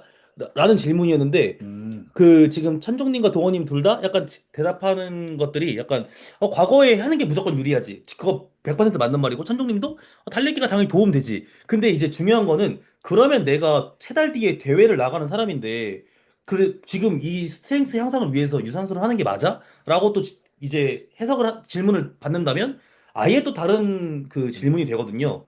그래서 다른 얘기가 되지. 그렇죠. 그래서 저는 이제 좀 그 부분에 대해서 이야기를 좀 할 건데, 진짜 끊어주세요. 왜냐면 진짜 길게 할 것 같으니까 좀 빨리 이거 제 오늘 그 마지막 이제 이야기로 좀 저는 마무리 할 겁니다. 근데 아무튼 말 너무 많이 해가지고, 우선은요, 그 지금 현대 이제 파워리프팅 좀 훈련을 이제 세계적인 코치들이 좀 어떻게 구성을 하고, 지금 좀 파워리프팅 훈련의 좀 역사가 좀 어떻게 되는지 좀 간략하게 좀 설명을 드리자면요. 사실 과거에는 좀 이제 블럭 형태의 주기화, 그러니까 주기화라는 게 어떤 특정 기간 내에 내가 어떤 능력을 향상시키고자, 그러니까 어떤 능력을 조금 더 초점을 두고자 해서 이런 훈련의 그 기간, 그러니까 한마디로 이런 구성 자체를 기간별로 나누는 걸 블럭 형태의 주기화라고 좀 이야기를 하는데, 사실 블럭 형태의 주기화의 근간은 어떤 생리학적인 능력치에 좀 기반이 돼 있어요. 뭐 예를 들자면 심폐 그게 사실 좀 디테일하게 들어가면 굉장히 좀 어려운 용어들이 있는데 좀 쉽게 설명을 좀 드리자면 뭐 심폐에 대한 능력이 있을 수 있고 좀 근력에 대한 이런 능력이 있을 수 있고 혹은 뭐 저희 같은 경우는 이제 뭐 근육량도 되게 중요하게 생각하니까 근육량도 좀 될 수가 있겠죠. 그래서 이런 것들에 대해서 내가 모두 다 한 번에 능력치들을 향상시킬 수 없으니까 구간을 나눠서 이제 훈련을 하자 해가지고 뭐 특정 기간 동안은 심폐를 단련시키고 뭐 특정 기간 동안은 좀 근력에 포커싱을 하고 이런 느낌으로 이제 했는데 음, 문제가 뭐냐면 사실 파워리프팅은 그런 수많은 능력치들이 굉장히 복잡하고 초엘리트 수준으로 요구하지 않습니다. 그쵸, 뭐 그쵸. 예를 들자면 뭐 미식 축구를 보면요. 이런 순간적인 폭발력도 굉장히 많이 필요하고요. 심지어 뭐 이 근육량도 굉장히 많이 필요하고 절대적인 근력도 되게 많이 필요합니다. 실제로 이제 이 NFL 선수들을 보면은 뭐 벤치 100 종이장처럼 드는 사람들을 수두룩하고요. 기술이라고 뭐 찾아볼 수가 없어요. 아, 뭐 이렇게 하면 그분 욕하는 거일 수도 있지만 뭐 그냥 없긴 해요. 그냥 이렇게 해서 142개 하는데 그렇지, 진짜 그렇지. 이런 거 해. 근데 이렇게 하는데 그냥 아무튼 이제 그런 파워리프팅은 그런 것들에 비하면 뭐 압도적인 근육량을 또 필요로 하는 것도 아니고 사실 최대 심지어 근력 키우는 게 예, 거의 전부인 그렇죠. 스포츠니까. 그렇다고 뭐 미친 듯한 뭐 지구력과 심폐와 네. 정신력을 또 요구하는 것도 아니고요. 뭐 아무튼 파워리프팅은 뭐 비하하거나 그런 건 아니에요. 아무튼 저는 단순할수록 더 어렵다고 생각을 하는 편이기 때문에 아무튼 파워리프팅은 이제 그런 수많은 능력치들을 저울질하지는 않아도 돼요. 그거는 일단 장점인데 단점은 뭐냐면 그러면 그 내부에서 또 저울질할 게 굉장히 많습니다. 제가 지금 오로지 생리학적인 어떤 그 퇴화를 이야기를 했다면 사실 파워리프팅으로 접근할 때는 이런 태화들을 좀 신경 쓸 게 굉장히 많습니다. 뭐 예를 들자면 뭐 이런 게 있을 수 있겠죠. 뭐 정말 단순하게 좀 예를 들자면 뭐 누군가는 스쿼트에서 뭐 특정 구간만 되면은 뭔가 갑자기 힘들어지는 사람이 있을 수 있고요. 그 다음에 특정 동작에서 피로를 느끼는 사람일 수도 있고요. 뭐 혹은 뭐가 있을까요? 뭐 무겁게 벤치를 하는 것 자체가 잘 안 되는 사람이 있을 수도 있고 여러 가지 이제 능력치들이 이제 공존하는데 지금이야 제가 뭐 어떻게 보면은 단순하게 스밴드만 이야기를 나눴지만 실질적으로 들어가면 조율해야 될 것들이 굉장히 다양하다고 좀 생각을 하거든요. 근데 그런 것들이 문제가 뭐냐면 굉장히 쇠퇴를 좀 빨리 할 수 있다는 점. 그러니까 생리학적으로 이런 심폐 능력처럼 내가 이런 것들을 건들지 않았을 때 퇴화할 수 있는 요소들이 개개인마다 굉장히 복잡하게 얽혀 있어요. 뭐 예를 들자면 이런 거죠. 뭐 경철님이 스쿼트를 뭐 예를 들어 주에 2번을 한다고 쳐볼게요. 이랬을 때 원래 화요일 날 템포 스쿼트라는 이런 어떤 하강을 조절하는 개념 그리고 좀 부하도 좀 낮을 수 있는 종목들을 했을 때 좀 탑 세트 프라이머리 세션에서 프라이머리가 이제 좀 그날에 좀 주에 무거운 좀 세션인데 메인 세트. 예, 네, 그런 메인 메인 세션. 개인 세트에 운동. 굉장히 좀 조절도 잘 되고 이제 뭐랄까요 좀 중량도 실제 이완하는데 높게 나오고 이런 사람이에요. 그래서 한마디로 이제 이런 것들에 대한 효과가 굉장히 좋은데 문제가 뭐냐면 이제 주에 2번 한 번을 템포로 했더니 갑자기 하강 자체가 느려져 버리는 거예요. 한마디로 중량이 노출되는 시간 자체가 갑자기 점점 길어지기 시작하는 거예요. 본능적으로 탑 세트만 했다 하면 더 빨리 내려갈 수 있는데 더 느리게 일부러 내려간다던가 이런 경우에는 이제 문제가 뭐냐면 지속적으로 컴프 스쿼트가 느려지는 형상을 개선을 해야 되는 거죠. 그래서 이런 경우에는 오히려 좀 과감하게 하강할 수 있는 좀 하강에 대한 부담을 줄여주는 밴드 스쿼트라던가 혹은 좀 스탠스를 좁혀가지고 좀 무릎에나 이런 발목에 있는 인대의 건들을 좀 부드럽게 내가 조절할 수 있는 능력이나 혹은 자신감을 길러줄 수 있는 종목들을 하는 것도 도움이 되겠죠. 그래서 아무튼 제가 말이 너무 길어지는데 결국은 이런 것들이 그 블럭 형태의 주기화까지는 아니더라도 이런 주간 내에서 내가 어떤 부패하는 능력들을 왜 웃고 계시죠? 저, 응. 이게 왜 시작된 발언이었는지 잘 기억이 안 나요. 아, 저도 이제. 솔직히 아니, 그게 아니라 계신 분 원래 이제 질문은 네. 뭐 원래 지금 똑같이 흐리신 것 같은데. 질문이 뭐였지? 지금 글을 막 읽고 있는데 아, 제가 실패. 네. 원래 드렸던 질문은 이제 예를 들어서 1년 뒤에 제가 네. 리프팅 시합을 나가고 싶고 아니면 네. 3년 뒤에 어느 정도 중량을 도달하고 싶으면 네. 처음부터 파워리프팅 훈련을 해서 쭉 그냥 네. 프로그램 돌리듯이 쌓아가는 게 맞는 건지 음. 아니면 초반에 한 뭐 6개월 정도를 나는 진짜 고반복 죽었다. 살면서 운동 안 해봤다는 안 거. 해봤던 아. 전제하에 고반복을 막 뒤지게 쳐가지고 네. 6개월 동안 고반복만 해가지고 이 사람은 고반복에는 거의 이제 피로도를 못 느끼는 사람이었어. 아하. 그랬을 때 볼륨을 쌓는 게 훨씬 더 좋을 수 와, 저 있거든. 이거 진짜 명확한 예시 하나 들어도 돼요? 진짜 기가 막힌 거. 근데 이게 네. 근데 저는 짧게 해도 돼요. 아, 예, 죄송해요. 하시죠. 몇 살인지에 따라 다를 것 같아요. 21살로 하시죠. 21살. 제가 운동 처음 시작했던 날. 저는 솔직히 여러분들이 뭐라고 말을 하든 일단 답은 결정돼 있거든요. 근데 뭐가 됐든 저는 생각이 있습니다. 한 명씩 얘기해볼까요? 한 명씩? 네, 제일 말 동원이 많을 것 지금 같은 뭐 사람 말하고 말고 싶으신가요? 네, 일단 저는 동원님부터. 몰랐어요. 저부터? 네, 저는 명확하게 좀 설명드릴게요. 혹시 다들 스타크래프트라는 게임 해보셨나요? 네. 지금 예를 들어서 경철님한테 맞는 이제 스타크래프트 빌드를 짜는 과정이거든요. 근데 문제가 뭐냐면 지금 경철님은 약간 극단적이에요. 나 지금 멀티 8개 먹고 일단 게임 시작할까? 이런 느낌이거든요. 근데 문제가 뭐냐면 경기 그 기간 동안 멀티 8개를 먹어서 상대방이 뭐 아무것도 안 하고 있으면 이기겠죠. 근데 무조건 이깁니다. 근데 문제가 뭐냐면 이제 상대가 어떻게 나올지를 몰라요. 한마디로 지금 경철님이 빌드를 정해버리고 6개월 동안 해버리는 거는요. 저는 앞마당 8개를 펼치고 멀티 8개 스타팅 포인트를 다 먹어버리고 지금 게임을 시작하는 거 똑같다고 생각을 합니다. 그래서 개인적으로 저 같은 경우에는 되게 유동적으로 지금 게임을 하는 것처럼 빌드를 좀 정할 것 같아요. 대신 초반 지금 경철님이라는 사람의 특성상 그래도 남들보다는 빨리 앞마당을 먹는 게 좀 유리할 수 있어요. 왜냐면 기본적인 남들보다 지금 SCB가 2개가 없는 상태거든요. 그래서 일단은 좀 SCB를 좀 많이 찍으면서 앞마당까지는 좀 먹는 전략. 그냥 한마디로 좀 파워리팅을 하되 좀 유산소의 비중이나 이런 체력적인 뭐 요소를 좀 늘릴 수 있는 것들을 좀 구성을 하고 그리고 나서 이제 그때 상황을 보고 나 지금 유산소랑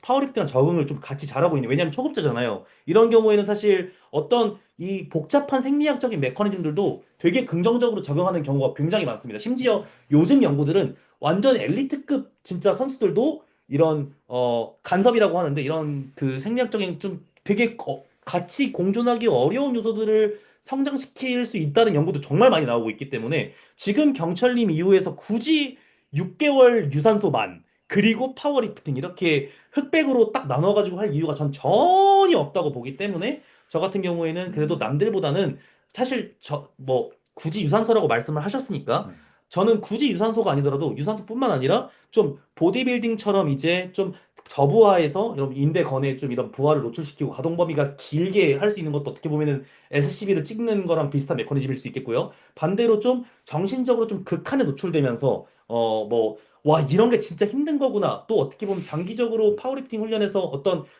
그 정신적 인계치를 높여줄 수 있는, 맞아요, 맞아요. 이것도 SCB를 찍는 행위가 될 수 있겠고요. 음. 아무튼 지금 경철님이 3년 뒤라고 좀 말씀해 주셨으니까, 일단 제가 제 지식 범주 내에서 좀 이런, 어떻게 보면은 후반 포텐셜을 높일 수 있는 작업들을 전부 다 할 것 같아요.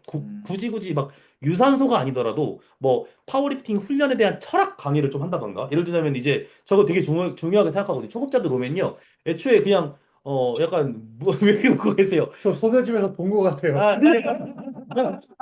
왜냐면요 이제 아주머니들 그냥 멘탈리티. 아주머니들 앉혀놓고 최신 연구에서는요. 근데 맞는 게 제가 질문한 게 딱 그거였어요. 네. 그러니까 유산소는 이제 예로 하나 든 그죠 거였는데 그죠 그죠. 뭐 예를 들어 근비대 능력이라든가 그렇죠 아니면 그렇죠 그렇죠. 뭐 흔히 젖산 피로에 대한 뭐 그렇죠 그렇죠. 역치를 높인다 이런 얘기를 많이 하잖아요. 그렇죠 그렇죠. 그런 식으로 네. 뭔가 예를 들어 이 사람이 고반복을 많이 못하는 네. 어떤 체력을 가진 사람이에요. 네. 예를 들어서 어떤 사람은 이 사람은 푸시업만 하루에 막 5천 개씩 음. 착지를 하던 사람이에요. 네. 그럼 많은 차이가 있을 거 아니에요. 많이 있죠. 그러면 그런 것들에 대한 보완을 위해서 초반에 음. 그런 걸 몰아서 하는 게 어떤 유의미한 의미가 있을까라는 아하. 그런 질문이었거든요. 그렇죠. 왜냐면 야. 저는 사실 말씀하신 게 맞는 게 저는 약간 롤 옛날에 할 때도 네. 정글 많이 되게 좋아했어요. 아하하하. 초반에 RPG 돌면서 막 네. 먹으면서 세진 다음에 그죠 그죠. 초반에 네. 난타 할 때 난입해가지고 막 싸는 거 그쵸, 이런 걸 그쵸. 되게 좋아했는데 그쵸. 그러니까 그런 개념으로 초반에 RPG 돌듯이 뭔가 그런 걸 미리 게임이 해놓는 지죠. 게 아 그렇죠 그렇죠. 근데 사실 이제 파워리프팅이라는 건 적이랑 싸우는 게 그쵸 아니라 그쵸 그쵸 그쵸. 어쨌든 나 자신이 어느 순간에 내가 강해져 있으면 되는 그렇지 거니까 그렇죠.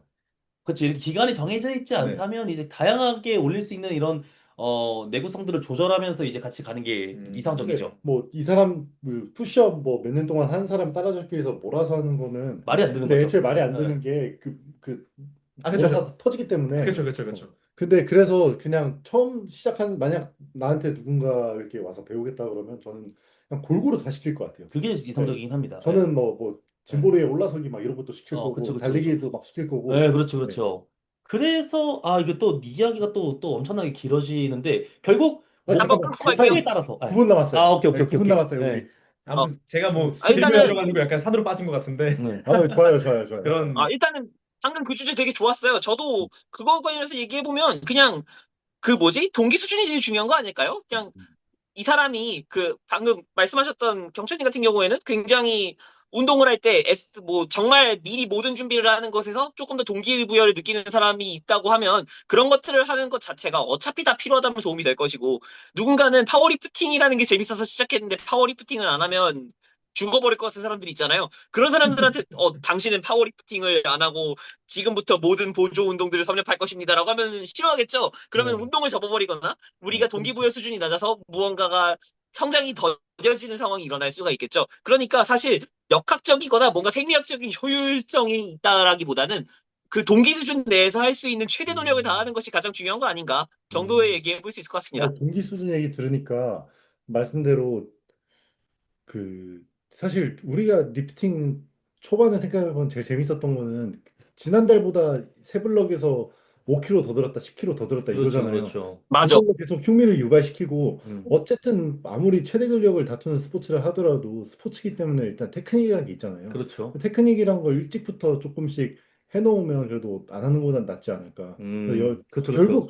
결국 사실 그 넌 초보자니까 메인 스쿼트 할 때가 아니야. 넌 짬이 부족해. 그렇죠, 그렇죠, 그렇죠. 템포만 골라 해. 그렇죠, 이거는 안 그렇죠. 될 것 같고, 그건 별로죠. 예. 오히려 컴프를 좀 더 하다가, 그렇죠. 예, 좀 초반에 좀 더 시켜보는 게 차라리 나을 수도 있겠다는 음, 생각도 드네요. 동기 수준에서 봤을 그렇죠, 때. 그렇죠. 왜냐하면 이런 질문 들었던 게 동원이 형이 저를 처음 할 때 보조만으로 한 거의 한 달에서 두 달, 세 달 정도를 했던 것 같아요.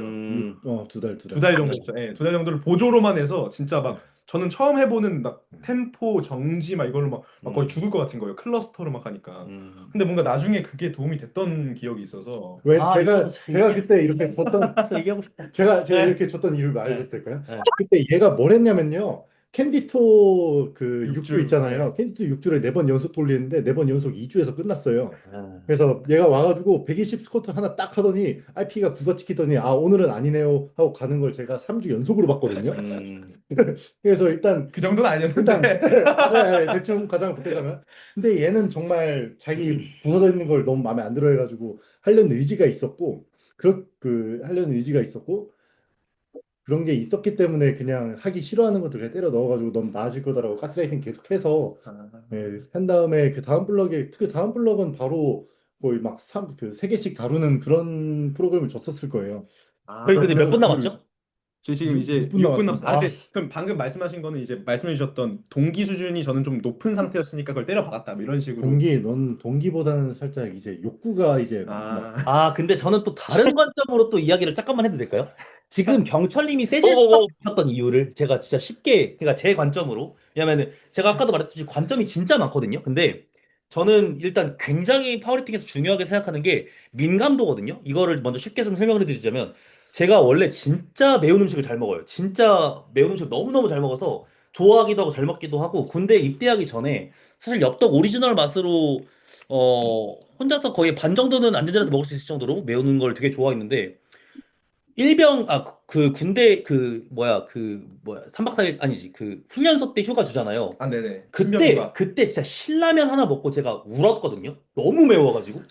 그러니까 그렇게 매운 거 잘 먹던 사람이 그 매운 음식이 아예 진짜 그 몸에서 안 받는 사람으로 변한 거예요. 훈련소에서 뭘 먹었길래 그래서 이제 그때 굉장히 충격 먹었던 경험이 있는데 사실 되게 복합적인 다양한 이유들이 있을 수 있거든요. 내가 뭐 먹는 거나 뭐 당연히 이런 거 영향이 있을 수 있겠지만 파워리팅 관점에서 봤을 때는 사실 되게 복잡해요. 이게 단순하게 어떤 스쿼트 동작이나 뭐 개수 때문일 수도 있겠지만 뭐 심리적인 요인이나 뭐 근건에 대한 어떤 특정 부하의 피로일 수도 있고요. 뭐 되게 다양한 메커니즘들이 있는데 결국에는 이것도 우리가 적응을 합니다. 그래서 저는 뭐 과적응이라고 좀 표현을 하는데 우리가 특정 뭐 프로그램이 됐든 특정 뭐 어떤 이런 훈련 구성이 됐든 혹은 뭐 특정 부하나 이런 어떤 부하가 노출되는 패턴 혹은 저항 프로필 관점으로 봤을 때 특정 패턴의 뭐 부하가 반복이 되든 저희들이나 이제 우리들의 몸은 이렇게 적응을 하게 되는데 경찰님 같은 경우는 일단 지금 뭐가 됐든 캔디토라는 프로그램이 1주, 2주만 계속 반복해 왔다라고 했을 때 이미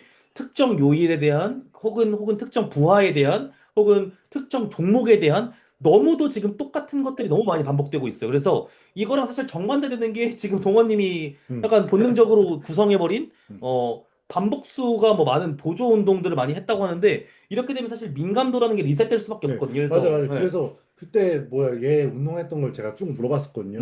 네. 한 6개월 동안 그냥 스쿼트 때려박다 집에 가고 레그프레스 좀 하고 그래서 그거밖에 그렇죠. 없더라고요. 그래서 그래서 얘 그 뭐 어디 아프다 그러고 네. 그래서 아예 그냥 메인 스쿼트 아예 못하게 한 달 그렇죠. 이상을 그렇게 그래서 빼버린 것도 있었거든요. 아무튼 이게 정확한 구체적인 용어가 저는 뭐든 재감작이라고 표현을 좀 하는데 이렇게 그 내가 매우 오래 적응한 이런 음. 것들을 좀 민감도를 좀 떨어뜨리는 작업이 생각보다 굉장히 도움이 되는 경우가 많습니다. 이게 뭐 리프레시 하는 거죠, 그렇죠. 리프레시. 리프레시 예. 하는 거죠. 이게 아무튼 이런 메커니즘으로 봤을 때 이제 결국 훈련 본질과도 똑같은데 결국 적응에 대한 어떤 수준을 음. 내가 최적으로 만들고 떨어진 것들을 올리고 이 음. 과정의 연속이거든요. 이런 아무리 맛있는 거 그렇죠. 먹어도 질리는 그렇죠. 것처럼 그렇죠. 아무리 그렇죠. 자기한테 잘 맞는 프로그램을 계속 돌려도 그렇죠. 어느 그렇죠. 순간부터는 그렇죠. 안 늘게 되니까 그렇죠. 그게 예. 근데 반대로 이제 누군가는 이런 계속 일관된 적응에서 잘 세죠. 그러면은 뭐 뭔가 크게 건드릴 이유가 없는데 내가 어떤 거에 있어서 뭔가 잘 안 늘어. 그때부터 이제 내가 이제 그 다양한 렌즈들을 활용해서 내가 지금 어떤 능력들이 쇠퇴했는지 음, 렌즈가 많을수록 음, 사실 그런 어떤 적응이 떨어진 것들을 찾기가 쉽거든요. 맞아, 맞아. 그래서 이게 볼 수 있는 관점이 많아지는 거지. 그렇죠. 뭐 역학적인 관점에서도 볼 수 있고, 뭐 생리학적인 관점에서도 볼 수 있고, 예를 들어 생리학적인 거는 이 사람의 구체적인 체력 혹은 피로의 메커니즘, 어떤 피로가 갑자기 잘 쌓이기 시작했는지, 뭐 역학적인 관점에서는 갑자기 뭐가 있을까요? 특정 이제 뭐 저항 프로필이나 뭐 혹은 특정 궤적이나 뭐 이런 것들이 있어서 뭐 어떻게 갑자기 이런 궤적들이 안 되는 건지를 또 파악할 수 있을 것이고, 심리학적인 뭐 이런 것도 이제 또 파악할 수 있겠죠. 그래서 사실 다양한 렌즈들로 이 사람이 어떤 능력치가 떨어지고 그리고 그 능력치들을 어떤 식으로 올릴 것인지가 굉장히 이제 훈련에서 핵심 메커니즘이라고 저는 좀 생각을 합니다. 그래서 아무튼 가장 이상적인 프로그램은 이런 거겠죠. 그 사람이 지금 떨어진 모든 능력치들을 다 올릴 수 있고 그 다음에 그 사람들이 지금 가지고 있는 능력은 또 보존할 수 있는 그러니까 이런 것들이 이제 현실적으로 불가능하니까 음. 그 내 주어진 되겠냐고. 시간 자원, 에너지 자원 내에서 이제 그런 능력치들을 가장 우선순위를 매기고 뭐 그 우선순위에 맞게 훈련을 좀 구성하고 이렇게 하는 것들이 좀 가장 파워리프팅 훈련에서 좀 핵심이 아닐까 좀 생각을 합니다. 그런 걸 잘 추려내서 필요한 거 딱딱 집어내는 게 좋은 코치의 그렇죠. 코치 그거죠. 역할이죠. 예. 예.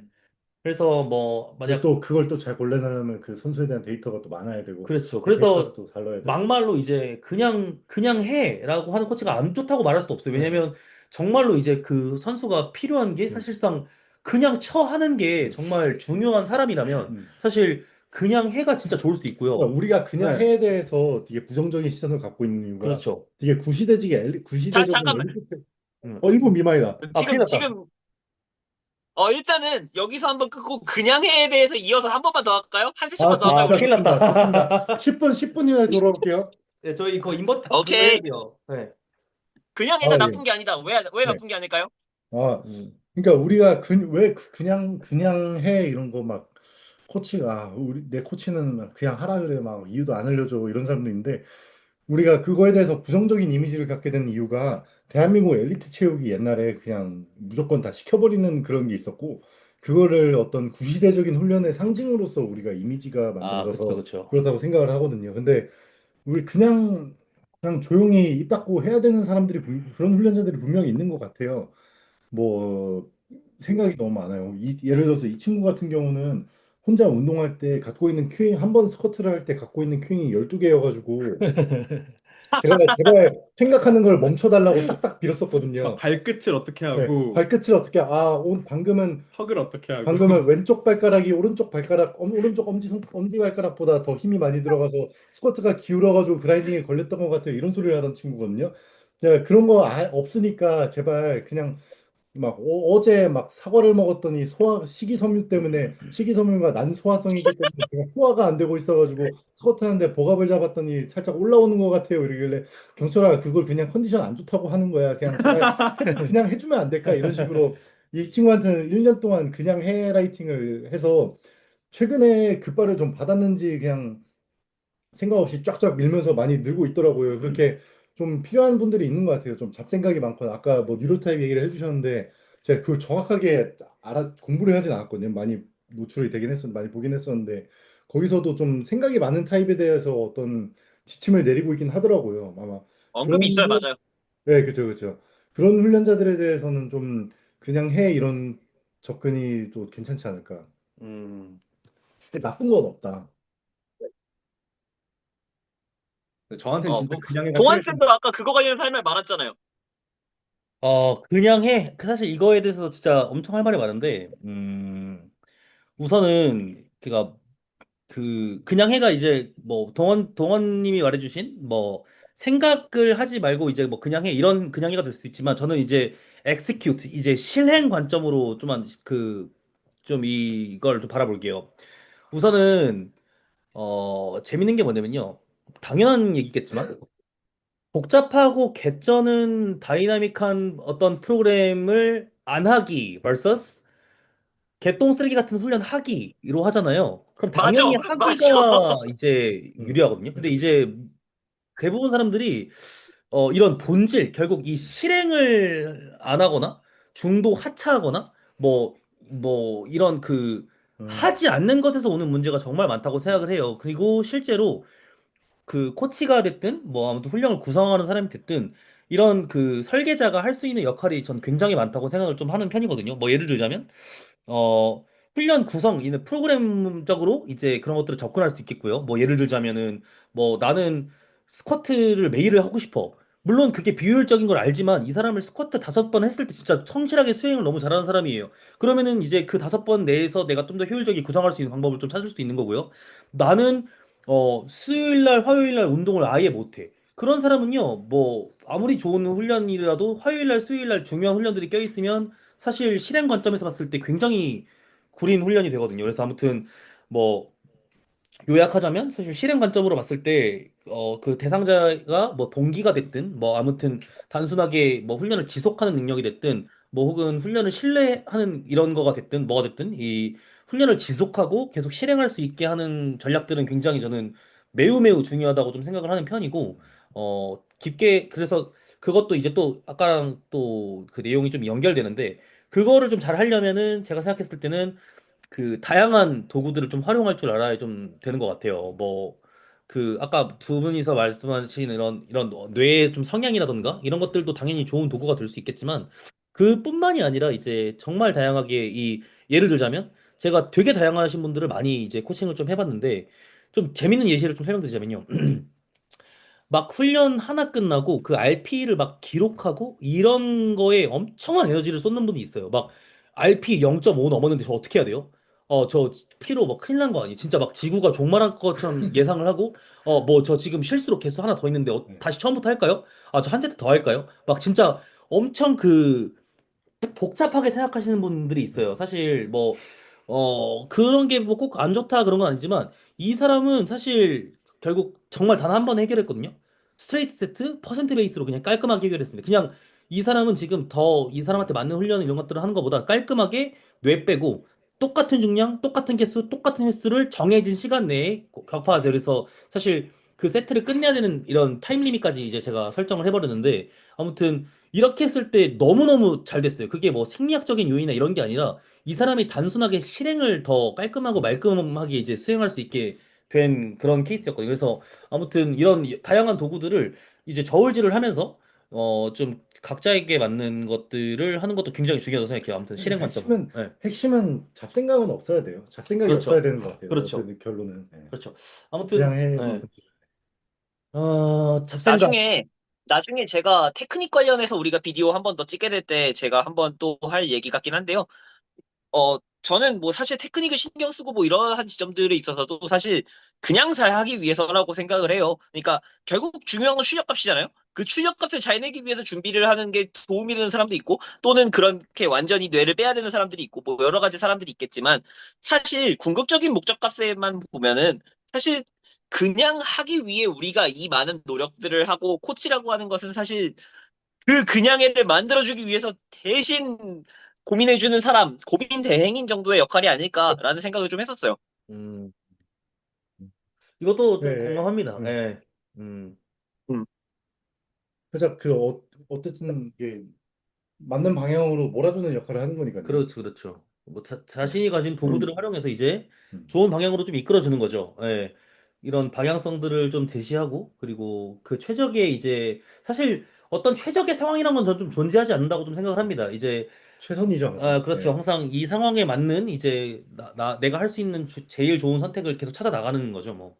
예, 그렇다고 좀 생각을 하고요. 이게 되게 마법 같은 어떤 스윗스팟이 존재할 거라고 저는 찾아다니는 사람들이 있는 것 같아요. 그렇죠. 저는 네. 깔끔하게 존재하지 네. 않는다라고 좀 이야기를 하고 싶고요. 그러니까요. 예. 네.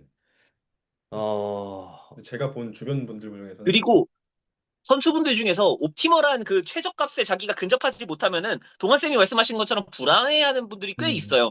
그러니까 그렇죠. 뭐 진짜로 RP가 조금 터졌다고 막 나 오늘 훈련 망했는데 어떡하지라고 생각하는 사람들도 있고 그리고 뭐 또는 내가 오늘 그리고 뭐 주간 세트 수를 얼마를 채워야 되는데 채우지 못했다면 나는 저번 주에 비해서 강해지지 않은 거니까 망했다라고 생각하는 사람들도 있고 무언가 그것 자체에 대해서 스트레스를 받는 사람들이 꽤 있는데 사실 대부분의 연구들을 보고 최근에 우리가 아까 처음에 화두에서 던졌었던 뭐 24년의 연구라든지 뭐 여러 가지 확인을 하면 할수록 사실 두 세트 정도의 수행을 했던 사람과 네 세트 했던 사람과 막 그렇게까지 큰 차이가 없고 그 최대 보중 관련 연구에 있어서도 막 너무 많은 세트수로 가서도 또는 적은 세트수 있어서도 그 상관관계 값이 막 그렇게까지 크지 않잖아요. 사실 우리가 뭐 약간의 효율에서 떨어졌을 수 있겠냐라고 하면은 뭐 억지로 까자면은 그렇게 말할 수도 있겠지만 사실 그렇게 큰 관계가 없어서 사실 그것보다는 지금 내가 이 훈련을 완벽하게 소화했고 주어진 상황 속에서 마무리를 했는가가 훨씬 중요한 거라서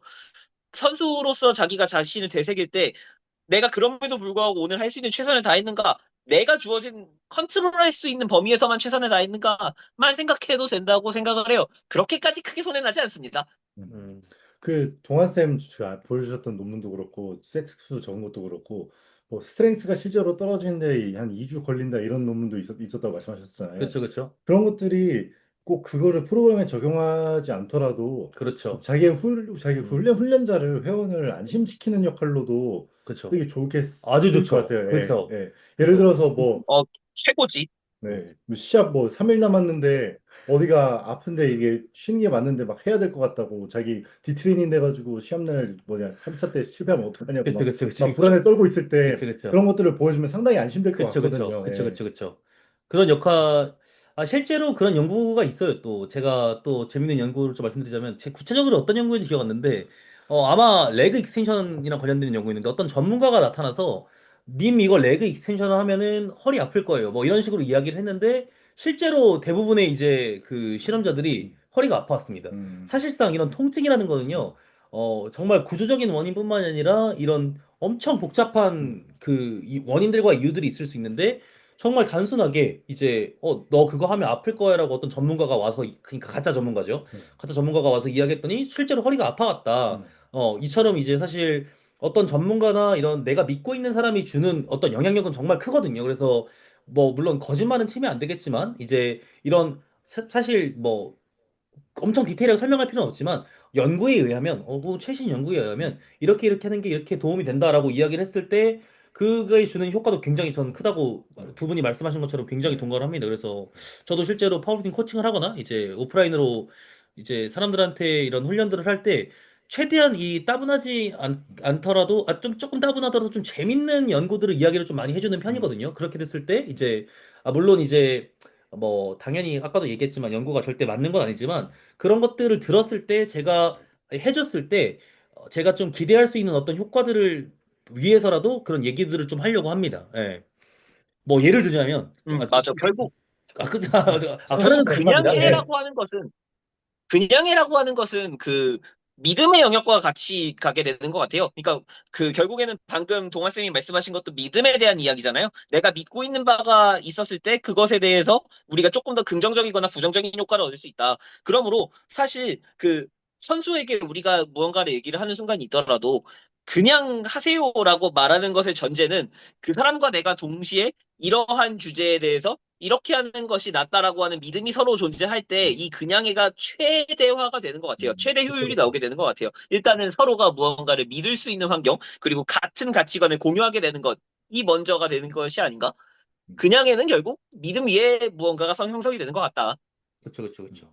그러니까 라포 형성이 잘 돼. 그래서 결국 코치랑 선수의 신뢰관계도 일단 코치는 선수는 코치를 이제 믿어줘야 되고 그렇죠, 그렇죠. 코치는 또 이제 재수없는 소리 안 해야 되고 그렇죠, 그렇죠, 그렇죠. 워딩을 생각보다 조심해야 되는 것 어. 같더라고요. 그래서 갑자기 좀 짧게 좀 재밌는 제 이야기를 짧게만 해드리자면 웃고 계시는데 해요, 하세요, 하세요. 저 같은 경우는 예를 들어서 저는 제 파워리프팅 코칭이나 뭐 제 홍보를 진짜 안 하는 편이거든요. 왜냐면 저를 찾아오시는 분들이 거의 일단 저를 굉장히 믿고 있는 경우가 많습니다. 그래서 제가 뭐 잘한다 이런 것보다 제가 좋아하는 거나 제가 혹은 관심이 있어하고 지금 깊게 파고 있는 어떤 분야들에 대해서 먼저 관심이 있어서 찾아오신 분들이기 때문에 기대하는 것도 제가 훈련을 구성하고 이런 것들이 있어서도 그런 기대값을 충분히 좀 반영을 많이 하는 편이어서 이런 훈련을 실행시키는 관점에서는 굉장히 큰 걱정이 없었던 것 같아요. 왜냐면은 제가 뭔가 없는 거를 포장해서 이야기하지도 않고 뭔가 그 있는 그대로 제가 좋아하고 훈련들을 좀 어떻게 접근하는지 이런 관점에서 하기 때문에 그래서 제가 또 한 가지 좀 추천드리고 싶은 거는 본인이 이제 이걸 보시는 분들이 대부분 이제 파워리프팅을 하시는 분들이기 때문에 사실 저는 개쩌는 말도 안 되는 뭐 육각형 코치 뭐 혹은 세계의 진리를 모조리 흡수한 그런 사람은 없다고 생각하고 그리고 그런 사람이 설령 있다고 한들 당신이랑 맞을지 안 맞을지 또한 그것 또한 미지수인데요.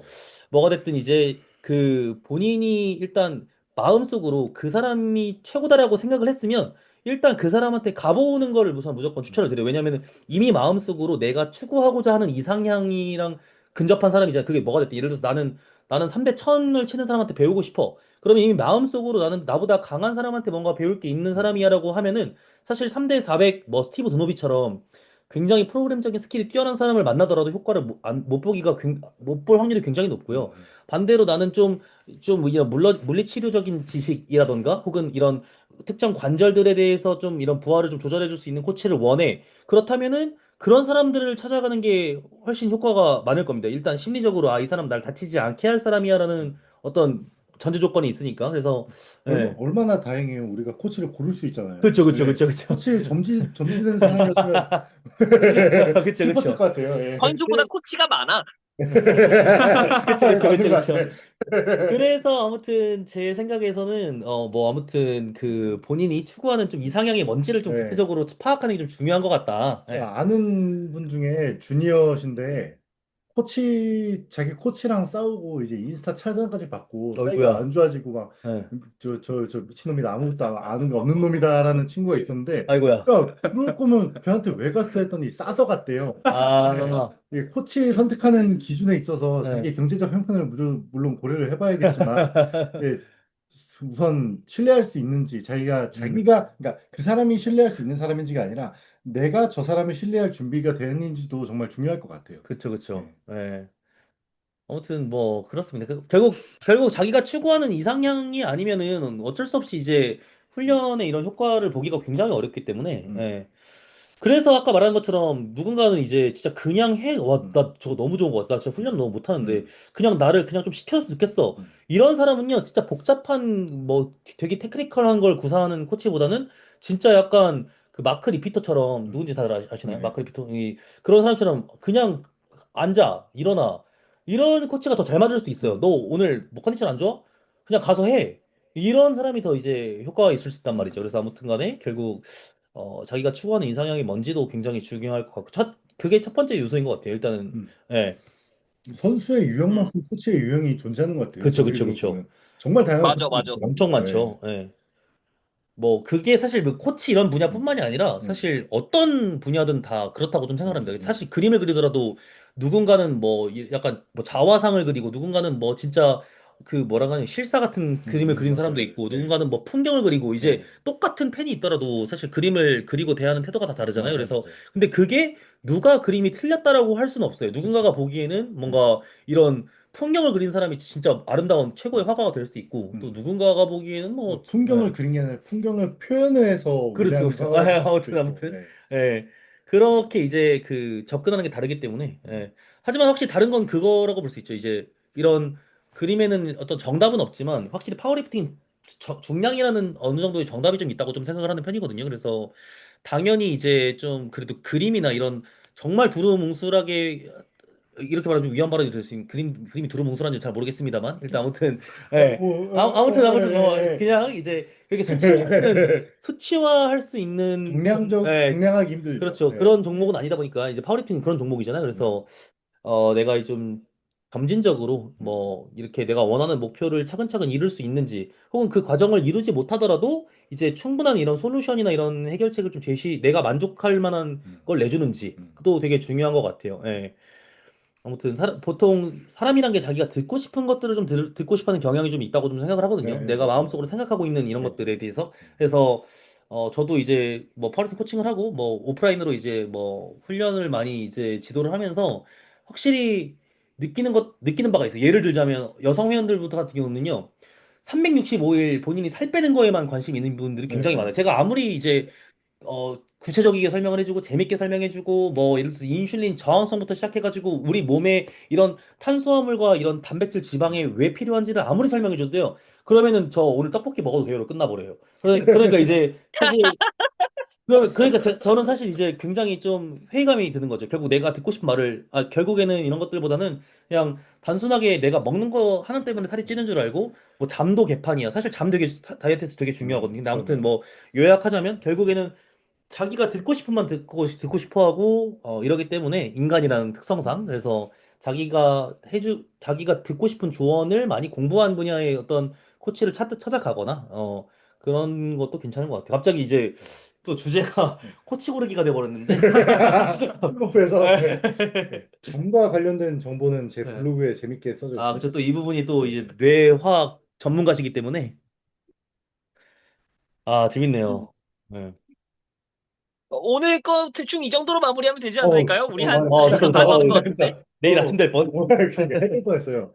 살짝 밝은 것 같기도 하고. 아, 부치네 자, 이제. 자, 엔딩, 그러면은 엔딩. 이번 주제는 네, 이번 식으로 끝내는 걸로 하고, 우리 이제 또 다음에 할 건데, 우리 다음에 무슨 얘기 나눌지 딱 얘기하고 끝낼까요? 다음에. 그거 카톡으로 하면 지금요? 뭐 다음. 하지? 아, 이제 듣는 분들도 이제 이 네. 사람들이 무슨 얘기할지 궁금할 수도 있으니까, 음. 이거 바로 올릴 거예요? 어, 바로 오늘 거임. 바로 올리지 뭐. 아이고, 끌어서 뭐예요?